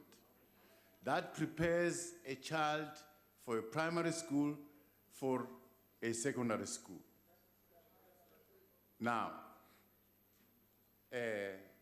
you are saying you are talking about children that are entering your primary level through our ECD centers who are not finishing the race. Now, there are many ills along the way. There are many ills along the way because of the issues that we're talking about. Some children are coming from poverty-stricken families. The only meal they get it from school. When they go back, there's no meal. So there are many elements and factors that can cause a child to drop out. But in the main, those factors revolve around poverty. And all of us, including yourself and myself, we are coming right from that situation.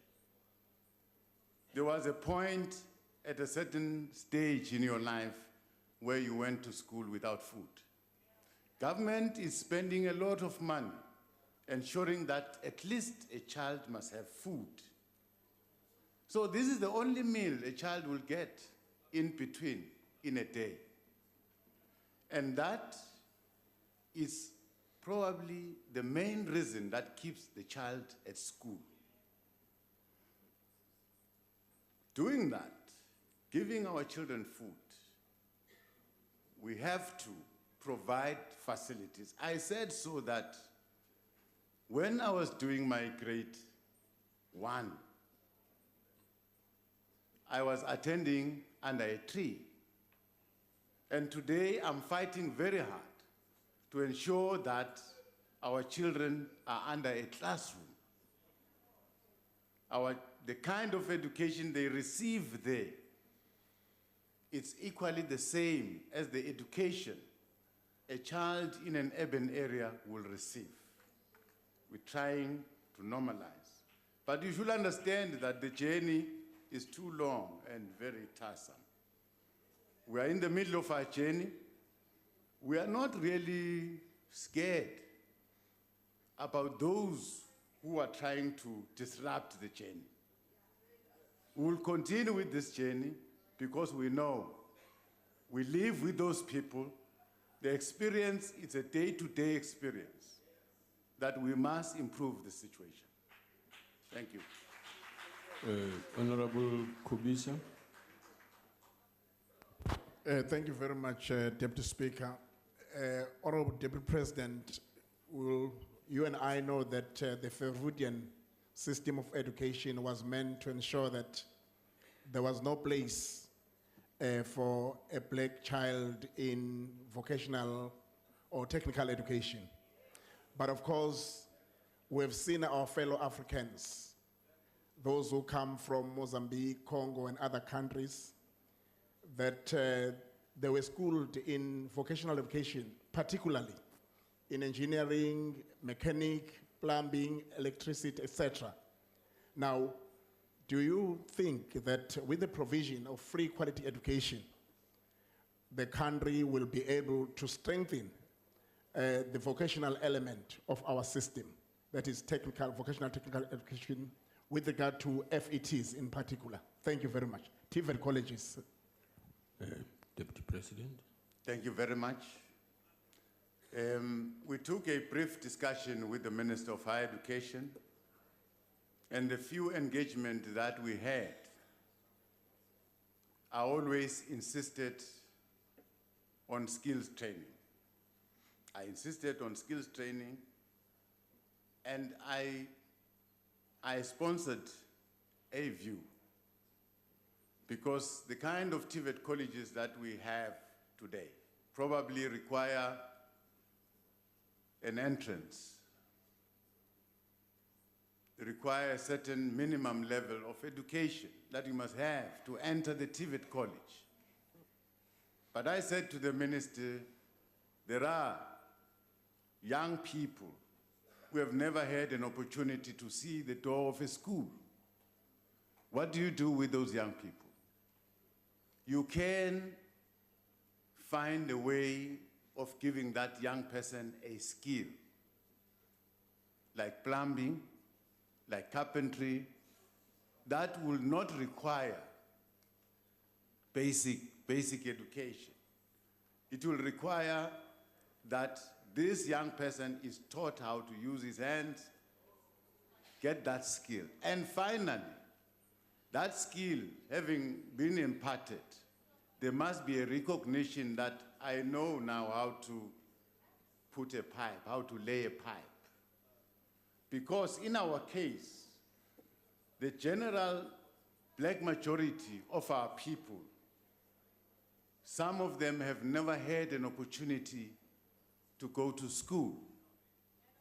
Now, we must integrate that kind of community in whatever we're doing as a country going forward. So yes, I'm sure the minister will put more ideas around TVET colleges, and you can see that in the country, TVET colleges are a demand. They're all full. That tells you that there are more and more young people who want to access. They can't access higher education, universities, because of the entrance requirement, but they can access a TVET college. You look at the number of learners that are making it through matric, those that probably can't make it. Now, if you think very well, where do they disappear? They have not passed matric, what happens to them? So we must find a way of tracking them, find them, give them a skill, allow them to contribute in our economy. Thank you very much. Thank you, Deputy President. We now cross over to the question number 5. Honorable is asked by Honorable Singh, Naren Singh, to the Deputy President. Thank you very much. Honorable Member Singh, South Africa and the People's Republic of China have established a diplomatic relation as of the 1st January of 1998. South Africa and China have reached a historic milestone as the two countries celebrated the 20th anniversary of the establishment of these diplomatic relations. The diplomatic relations between the two countries have grown significantly over the past 20 years. The nature of the relations has also assumed increased strategic significance, from a partnership in 2000, leading to the establishment of a binational commission in 2001, to a strategic partnership in 2008, and to a comprehensive strategic partnership in 2010. With the signing of the Beijing Declaration, despite all this development, China has never dictated to us as a country as to what we should do or how we should manage our domestic policy regime. When establishing diplomatic relations with China in 1998, South Africa was recognizing the People's Republic of China as a legitimate Chinese government. South Africa recognizes the People's Republic of China as the sole government that represents the whole of China.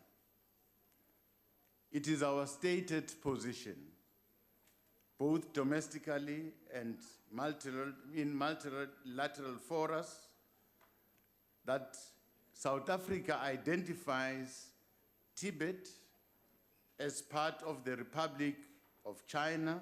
Accordingly, we subscribe to One China, One Policy. As a sovereign state, none of our international partnerships have an overriding influence over our domestic policy. There is no bilateral or multilateral partnership we've entered into that has dictated the policy agenda that we must pursue as a country. We are a sovereign nation and will tirelessly guard our sovereignty. Similarly, we are carefully consider diplomatic relations and international relations in determining our visa requirements. However, none of these are influenced solely by protest, manipulation, and popular action. We place a strict separation between visas determined by the Department of Home Affairs and officials and diplomatic visas issued in concurrence with the Department of International Relations and Cooperation. South Africa treats each visa application on its own merits and demerits. We will from time to time accept and reject application in accordance with our national interests and the rule of law. South Africa does not have a policy of denying entry to people of Tibetan origin. I wish to reassure the Honorable Singh that the People's Republic of China respects bilateral and multilateral mechanisms available to that country to pursue matters of common national interest. It is common cause that the People's Republic of China does not interfere in the domestic affairs of our country. Thank you very much. Thank you, Honorable Deputy President. Honorable Singh. Thank you, Honorable Chairperson, and congratulations, Deputy President, on your appointment. Thank you for your response. One respects the diplomatic relations between South Africa and China. But when the Chinese embassy based in Pretoria issues statements, and I quote, that South Africa has, I quote, undermined the political trust between China and South Africa, close quote. They've also said that what South African government has done is it has run against the common interest of South Africa-China relationships and will undoubtedly discourage Chinese investors' confidence in South Africa, undermine South Africa's efforts for poverty reduction, and cause grave harm for the interest of South Africa and the South African people, close quotes. Now, understandably so, the South African government, as is reported, was furious that the Chinese embassy issued such statement. And I would like to know, in a similar vein that the Honorable Minister of International Relations issued a strongly worded statement against the Australian minister for talking about allowing white people to come into Australia, and that was the right thing to do, I believe. Did our government write to the Chinese embassy, to the Chinese government, and express concern at them making these kinds of statements because South Africa allowed a Tibetan to come into our country? And more so, Honorable Deputy President, we all know that this relates to His Holiness the Dalai Lama. And we know he's been refused entry into this country when he was a political leader of the Tibetans in exile. It is reported that he is a spiritual leader now and no more holding the political role. Will you consider supporting an application by His Holiness the Dalai Lama to visit South Africa in the interest of promoting social cohesion? Thank you. Honorable Deputy President. Thank you very much, Chair. With regards to the embassy here about the statements that were issued, probably we'll leave that to the Minister of International Relations to sort that one out so that they understand exactly what is the dissatisfaction. But the fact of the matter remains, as a country, we've got our own policy. All the bilaterals that we have with other countries, they've not sought to dictate how we handle our internal affairs. So probably they'll find out where is the discomfort around this matter. And I have said, Honorable Singh, that every application for a visa in this country would be regarded at that time of the application on the merits and demerits that will prevail at that time. So probably I cannot preempt any visa application of anyone to say whether we'll be considerate or not considerate at that time. Let's wait until the application is made, and those authorities will then determine, because factors are changing as you move. Thank you very much. Thank you, Deputy President. Honorable Hlengwa.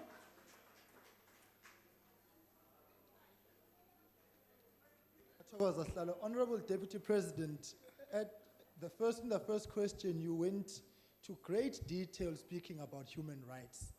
And I think it's appropriate at this point in time to venture down that avenue of human rights.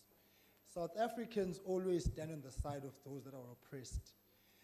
But how is it that in this case, how do you juxtapose the one China policy to the collective aspirations of the Taiwanese people, the Tibetan people, who themselves are saying they want freedom, they want self-determination, and yet we close the door on them? How is it that we stand on the side of those that violate human rights? How is it that we stand on the side that oppresses people? Surely our interaction must not, with other countries, must not compromise our own national identity of upholding human rights. So how can Taiwanese people, Tibetan people, count on South Africa's support when we are succumbing to the pressures of Big Brother, in this case being China? When the Chinese president Honourable just yesterday member, said, your if time is Taiwan up. wants to leave, they will bear the punishment of history. Order. Is that the kind of people we want to work with? Honorable Hlengwa, your time is up. Honorable Deputy President. Thank you, Chair. I think that what we must appreciate and recognize is that when we are entering into bilaterals, we are not entering with individuals. We are entering with a government. A government. And we are trying very hard not to dictate to that government how to handle its own internal affairs. Right? We respect them. All countries have got their own internal problems, and we've got our own internal problems too. So we must deal with our own internal problems, not try and dictate what should happen in other countries. Can we allow the Chinese to deal with their own problem without imposing? But what we think will harm us, we must avoid. But if we have granted permission for someone to come to South Africa because we feel this person has got nothing, there's no danger in allowing this person, we don't want people to scream at us, because we have done our due diligence, and in terms of our policy, there's nothing that will prohibit us from granting this person a visa. But this person cannot be granted the same status that we have granted this person here in other countries.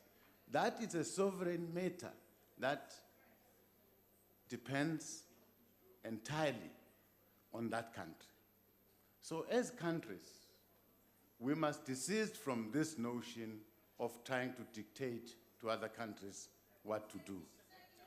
It's not a good thing. Thank you, Deputy President. Honorable Kellen. Thank you, Madam Chair.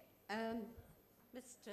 Deputy President, I find your inference that His Holiness the Dalai Lama is a danger to this country so ridiculous.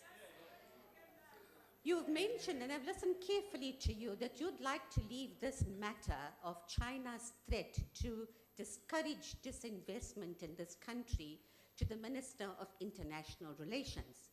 I submit, sir, that you are absolving yourself of a responsibility. This is a threat, and I would like to ask you, as the leader of government business, as the Deputy President, do you subscribe to such threats?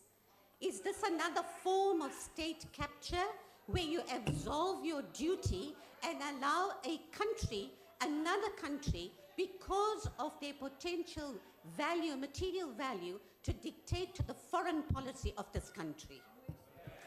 Deputy President. Well, I can ask the very same question to you. Why are you so insistent about this matter? What is your interest in that matter? What is your interest in that matter?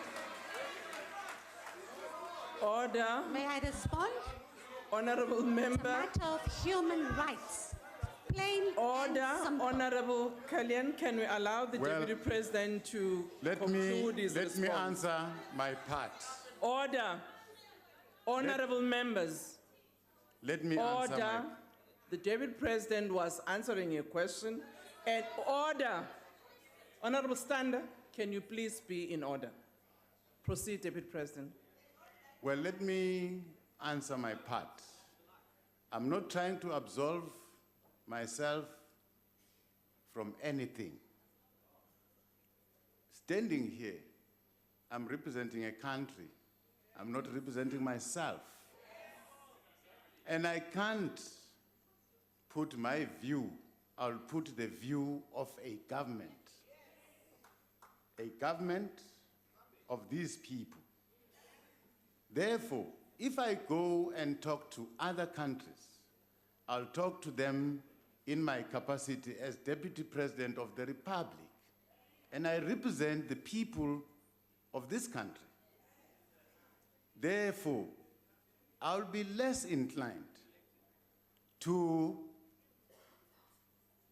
interfere in other countries' domestic matters, because that's not my duty. My duty, there's no threat. There is no threat. There is no threat. And Order. I said, I am not going to say whether if the Dalai Lama's application for a visa will be denied or accepted. And I'm saying wait until he puts an application and it will be determined at that time. At that time, we'll determine. We can't give a blanket approval for a person. No, you apply. At that time, we grant you or don't grant you, because I said circumstances changes. Thank you very much. Thank you, Honorable Deputy President. I am very fascinated by some of the comments I hear seated here. One of them is who elected who. I think all of us here have been elected in our capacities by the people of this country through our parties.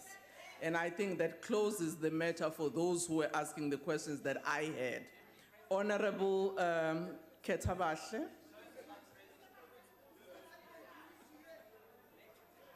Order. I can appreciate that we are going for an election and filibustering is very much, in the air, but we are here for a question and answer session. Honorable Ketabashe. Thank you, Chairperson. Deputy President, the status of the Department of Home Affairs, particularly the credibility of documents issued by the department, is placed in question by its minister, who has allowed himself to be used in a Gupta-led syndicate. It is a known fact that Mr. Gigaba enabled corruption in all government departments that he has led. And it is for this reason Home Affairs is in corruption.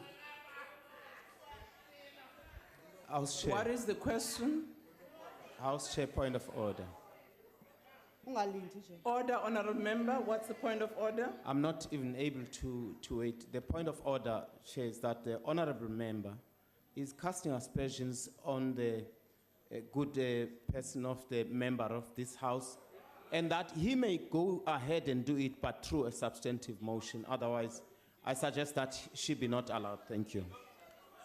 Thank you, Honorable Member. Honorable Dlamini, can you please take your seat? Yeah, I'm raising on a point Can of you please order. take your seat? Can you recognize me? Can you take your seat? I will recognize you, but take your seat. With respect to that matter, Honorable Ketabashe, indeed, I was going to come back to you because I think you said certain statements emphatically as though it's a fact. There are still processes to verify whether or not such issues are indeed facts. There are allegations, obviously, but I don't think we can work on allegations as though they've been tested as yet. So in respect of your statement, I would really say caution. You can raise a question directly to the president, to the deputy president, without inferring or casting aspersion on any other member. Can you please proceed? Honorable Dlamini, what's your point of order? No, I want to appeal to you, Chairperson, that can the member be allowed to read the whole statement so that before you interact, because the things that she's talking about, they are there, they are factual. Even the court in Pretoria, they said Mabuza is a liar. So allow her to read the whole statement, then you can be able to... Honorable Dlamini, can you please take your seat? I have spoken to the honorable member concerned, and I think the issues you are raising, as you very much know, there is an appeal on the case referred to. The Constitutional Court, what it said was it can't rule on this matter while the SCA still has a capability to deal with it. So I think at the moment we can have our allegations, our views, but I think let's just allow the honorable member, as I've indicated, that she must deal with the question, conclude without an inference or casting aspersion on anybody. Can you please proceed, honorable member? Deputy President, shouldn't we build a strong and credible Department of Home Affairs free of corruption before we deal with China and champion a much more sustainable social cohesion campaign? And if the Deputy President agrees, will he also agree that it will be best if we start the process of building the credible and trusted Department of Home Affairs with the appointment of a minister who will not spend all his time attending? Order, honorable inquiries? member, your time is up. Can you take your seat? Your time is up, Deputy President. Well, I think in the interest of all South Africans, as government, we must try and build very strong institutions. Home Affairs being one.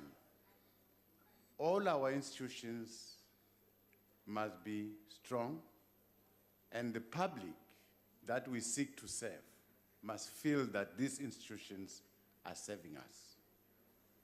Now, that is our mission. That is why we're here. But in terms of these allegations, I think the chair has given us a direction on how to view this and how we should take it. But it is our intention, throughout all government departments, we must try, by all means, to avoid discrepancies. We must try and improve the service that we render to our people. Now, not specifically to Home Affairs, any department. That is the obligation we carry. But with the insinuations and whatever we are alleging, allow a process to take its course, and it will determine whether there's any wrongdoing or not. Time will tell. Thank you very much. Thank you. Now we move to question 6, asked to the Deputy President by Honorable Sheikh Imam.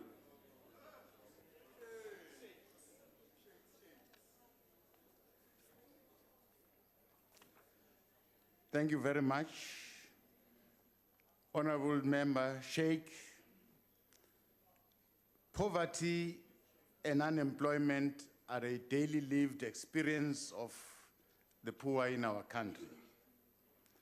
It is a matter of fact that those in poverty are, in the main, the black majority, especially youth and women. This is a reality we cannot shy away, but one that we must face and defeat. The deep scars of underdevelopment caused by apartheid in its deliberate design of socio-economic exclusion over many years cannot be left unchallenged. It must be confronted with greater urgency and focused intervention.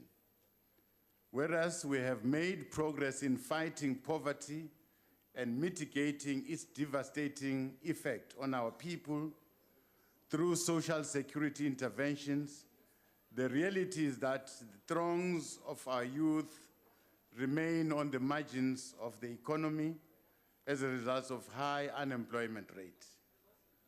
The extent of poverty has declined somewhat, but its intensity for those in the lower bound poverty has increased.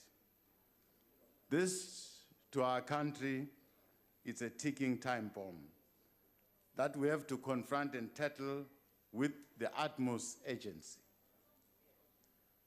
That is why the President pronounced that we will be implementing a radical socio-economic transformation program to effect these required changes for the upliftment of our people. At the heart of this transformation is to address the patterns of economic ownership and the means of production. Chief among this is land reform, which this House has debated and passed a resolution and agreed on an agenda for a constitutional process for land reform. It is not lost on us that we must implement this radical socio-economic transformation agenda within a constrained environment, which sometimes takes an antagonistic posture by our financial markets. We are mindful that these market forces may invariably seek to limit our space politically and may seek to limit our policy decisions that we can make as government. That is why we have opted for a constitutional reform route in order to implement this program in a well-structured approach, thereby bringing certainty on the path of reforms that we'll be undertaking to deal with land reform. The fact of the matter is that as a developmental state, we cannot afford to leave the project of transformation to the whims of the market. The state must actively participate as a driver for meaningful transformation.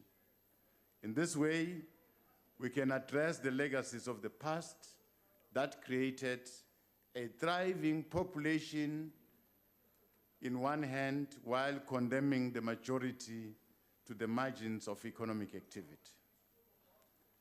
In implementing a program of social economic transformation that is radical, we are guided by the blueprint of a society that we want to build, as agreed to by our people, as expressed in the Freedom Charter. Therefore, land reform and transformation of economic patterns of ownership and production will continue to be implemented with much vigor. As to how fast we move, those of us elected as public representatives in this House must work hard and work with speed in passing the required legislation so that we open way for these land reforms to happen. We have to identify and agree on a set of strategic issues and tactical consideration facing our nation. There are areas of implementation in the immediate present that respond to the pressing challenges, which include strategic procurement from SMMEs and their payment on time to keep their cash flow in a positive state. For government, we must deepen the building of the capacity of the state as a driver for inclusive economic growth.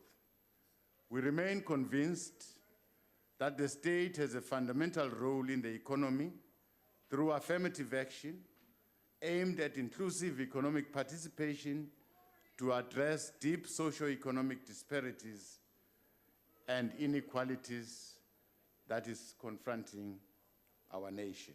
Thank you. Thank you, Honorable Deputy President. Honorable Sheikh Imam. Deputy President, when I heard the DA talk about oppression, I nearly fall flat on my back because they've oppressed us for decades. Deputy President, the financial institutions, the Reserve Bank, the retail chains, the food manufacturing industry, and the mineral wealth of this country, including the water and land, is in the hands of a few. Now, we cannot dispute that our land was stolen, but let us not forget the water was also stolen. Now, Deputy President, will this not impact the continued monopoly that is held by the few white monopoly capitalists? Will it not impact in any intervention by government in trying to radically transform South Africa? Thank you. Deputy President. Well, the term radical economic transformation, you should understand, stems out of a frustration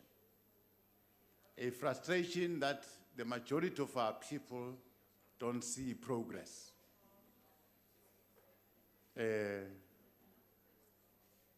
I'm sure our comrades sitting here wearing red, they are telling you about economic freedom, economic emancipation.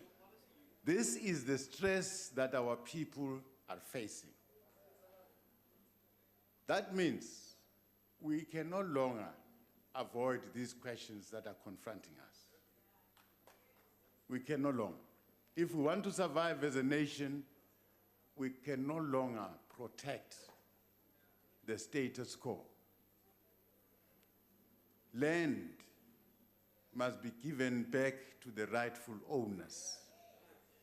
And land is a means to help people to survive. Now, let us take this journey. Let us take this journey, all of us. But we are going to heed to the call made by the President that we don't seek to push other people away. We don't seek to a reverse discrimination in this case. But for those who have acquired this land, they must be aware that it's time to release it. They must accept themselves. And we should find mechanisms that will be better for our country. I think all of us, we can share this land. Yesterday I was just thinking, you have a neighbor here who has got 31,000 hectares of land, and we've got someone here who does not even own a title, a small piece. It's unfair. It's unfair. Order. It's unfair. Therefore, we should not be scattered. The land issue would unveil new opportunities. It will unveil new opportunities for those who were secluded in the past. But land cannot just be given to people to go and sleep on the land. Land must be given to people who are going to work the land, who are going to produce. I think that should be the spirit. But as with all the programs that government has introduced to try and cushion our people who are in poverty, government has tried very hard. Our social security system has kept our people alive. But it's time to take our people from that system of being beggars, of receiving a social grant, to be actively participants. They must be active participants in their own economy. That we must achieve. And our fellow South Africans who are holding land, who are rich, let us share this richness for the sake of our country, for the stability of our country. Let other people that are poor, let's take it to be our responsibility, all of us, working together with government to pull those in poverty out of poverty. It should not.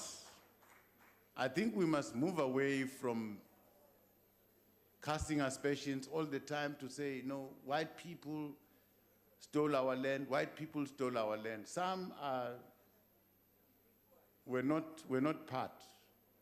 Probably they are children, they are grandchildren of those who took the land. But they should find it necessary that this land must be shared by all who live in it. Thank you very much. Thank you. Honorable Steenhuisen. When I heard the question from the Honourable Sheikh Imam, I nearly fell over on my back. It's like a walking job advertisement. Madam House Chair and Deputy President, I think there's not a party in this House that doesn't accept that we need meaningful land reform to redress the imbalance of land ownership in South Africa. However, Deputy President, given that on the 5th of July last year, the Minister of Tourism, the Honourable Hanekom, at the Agribusiness Africa Conference is quoted as saying, and I quote, "Expropriation without compensation is nonsense, and that it would do very serious damage to our economy and is seriously unjust," unquote. And that the high-level panel report identifies the key constraints on land reform as corruption, diversion of the funding into through elite capture, and a lack of political will over a decade by this ANC government, coupled with a rank inability to pass over title to previously disadvantaged South Africans. And so I ask you today, Deputy President, can you please inform this House what the exact impediments in Section 25 are to meaningful land reform? Honourable Member, your time is up. Well, I think we have not tested that section.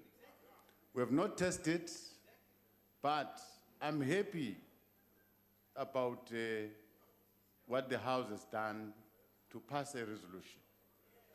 That gives us an extra lever to deal with this matter so that we don't complain and say we are constrained by the Constitution.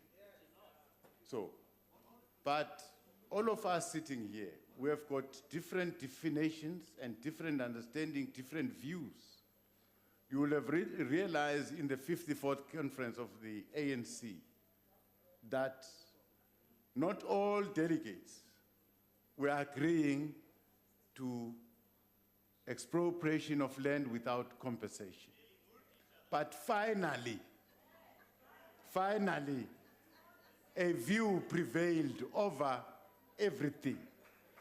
So whatever Comrade Hanekom was saying, it was his personal view. But at the end of the day, he was bound by the resolution of the conference. So all of us are bound by that resolution, and it's a fact that land must be returned back to those who are landless. But the tools that we have at hand, this matter was debated by yourself here, and you felt, no, let's come close to the Constitution and open more gates for us to deal with this matter. And you passed that resolution. So I'm waiting for that commission to start. But I agree with you that probably the section in the Constitution, we have not explored it enough to see whether it's prohibitive to what we want to achieve. Thank you very much. Thank you very much, Deputy President, and thank you for reminding us that all of us in that Constitutional Review Committee will have to do everything possible to test it. Honorable Cebekulu. Thank you, Honorable House Chair. Honorable Deputy President, in respect of radical economic transformation and in ensuring food security to the nation, what is your view and position on government sponsorship of mechanization equipment and skills training to be provided for our citizens who currently reside in communal land with a view to ensuring continued sustainable farming practices and food security? Thank you. Deputy President. Thank you very much. I take it this is what is happening currently. All the departments of agriculture in the 9 provinces, they've got what is called farmer support. Farmers are given support through equipment, seeds, fertilizers, and everything, free. We might not have enough, and our approach is not targeted. That's where we need to improve, but also to ensure that the support is continuous by availing extension officers that will stay with the farmer to ensure that his or her crop is looked after until time of harvesting. Now, we can increase this support, but all what I'm trying to say, currently, this is what is happening. Well, before coming here, I was in Mpumalanga. Farmers there are supported through tractors, they are supported through fertilizers, seeds, and everything. But the missing link is that you give the support and pull back.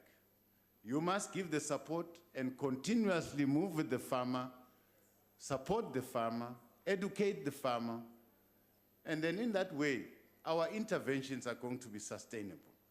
So now that we are starting a new journey of saying we want this land back, we must be prepared that when we get this land, we're going to till it. And tilling that land, we are going to be supported by the state.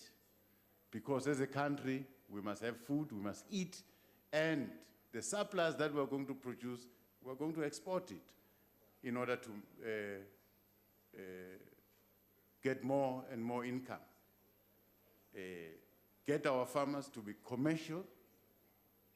But firstly, it is important to satisfy our domestic need before we can export our food.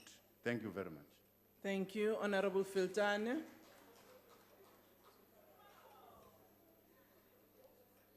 Ngiyabona uyathokoza mhlonishwa uHlengo ukuthi uphendule kahle undaba ezitha. Ngiyabonga nami. Babu Filtane. Thank you, Honorable Chair. Honorable Deputy President, given that the Department of Agriculture has got a very lean budget,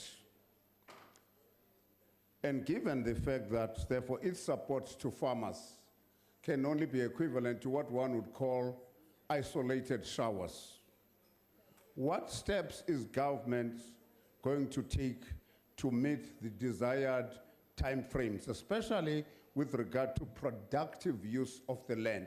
The key word in this question is timeframes. That's where I want you to be specific in your response. When is this going to happen? That budget is very low, what you're relying on to improve the lot of the farmers. Thank you. I can know kumhlonishwa sayidlulile nje budget. Honorable Deputy President. Thank you very much. I see a shift. I see a shift in our thinking by the very nature of the issues that we're debating here. The very nature of the land question. By debating the land question, you are saying as South Africans, let's go back and till the land. Therefore, it means we are going to put more of our energy and more of our resources to make use of our land. Because this tells me that sitting here, you have identified agriculture as a very important sector that can uplift the economy. So that identification should go with the resources that we put in that department. Thank you. Thank you very much, Deputy President. That concludes questions to the Deputy President. I thank you. Thank you very much.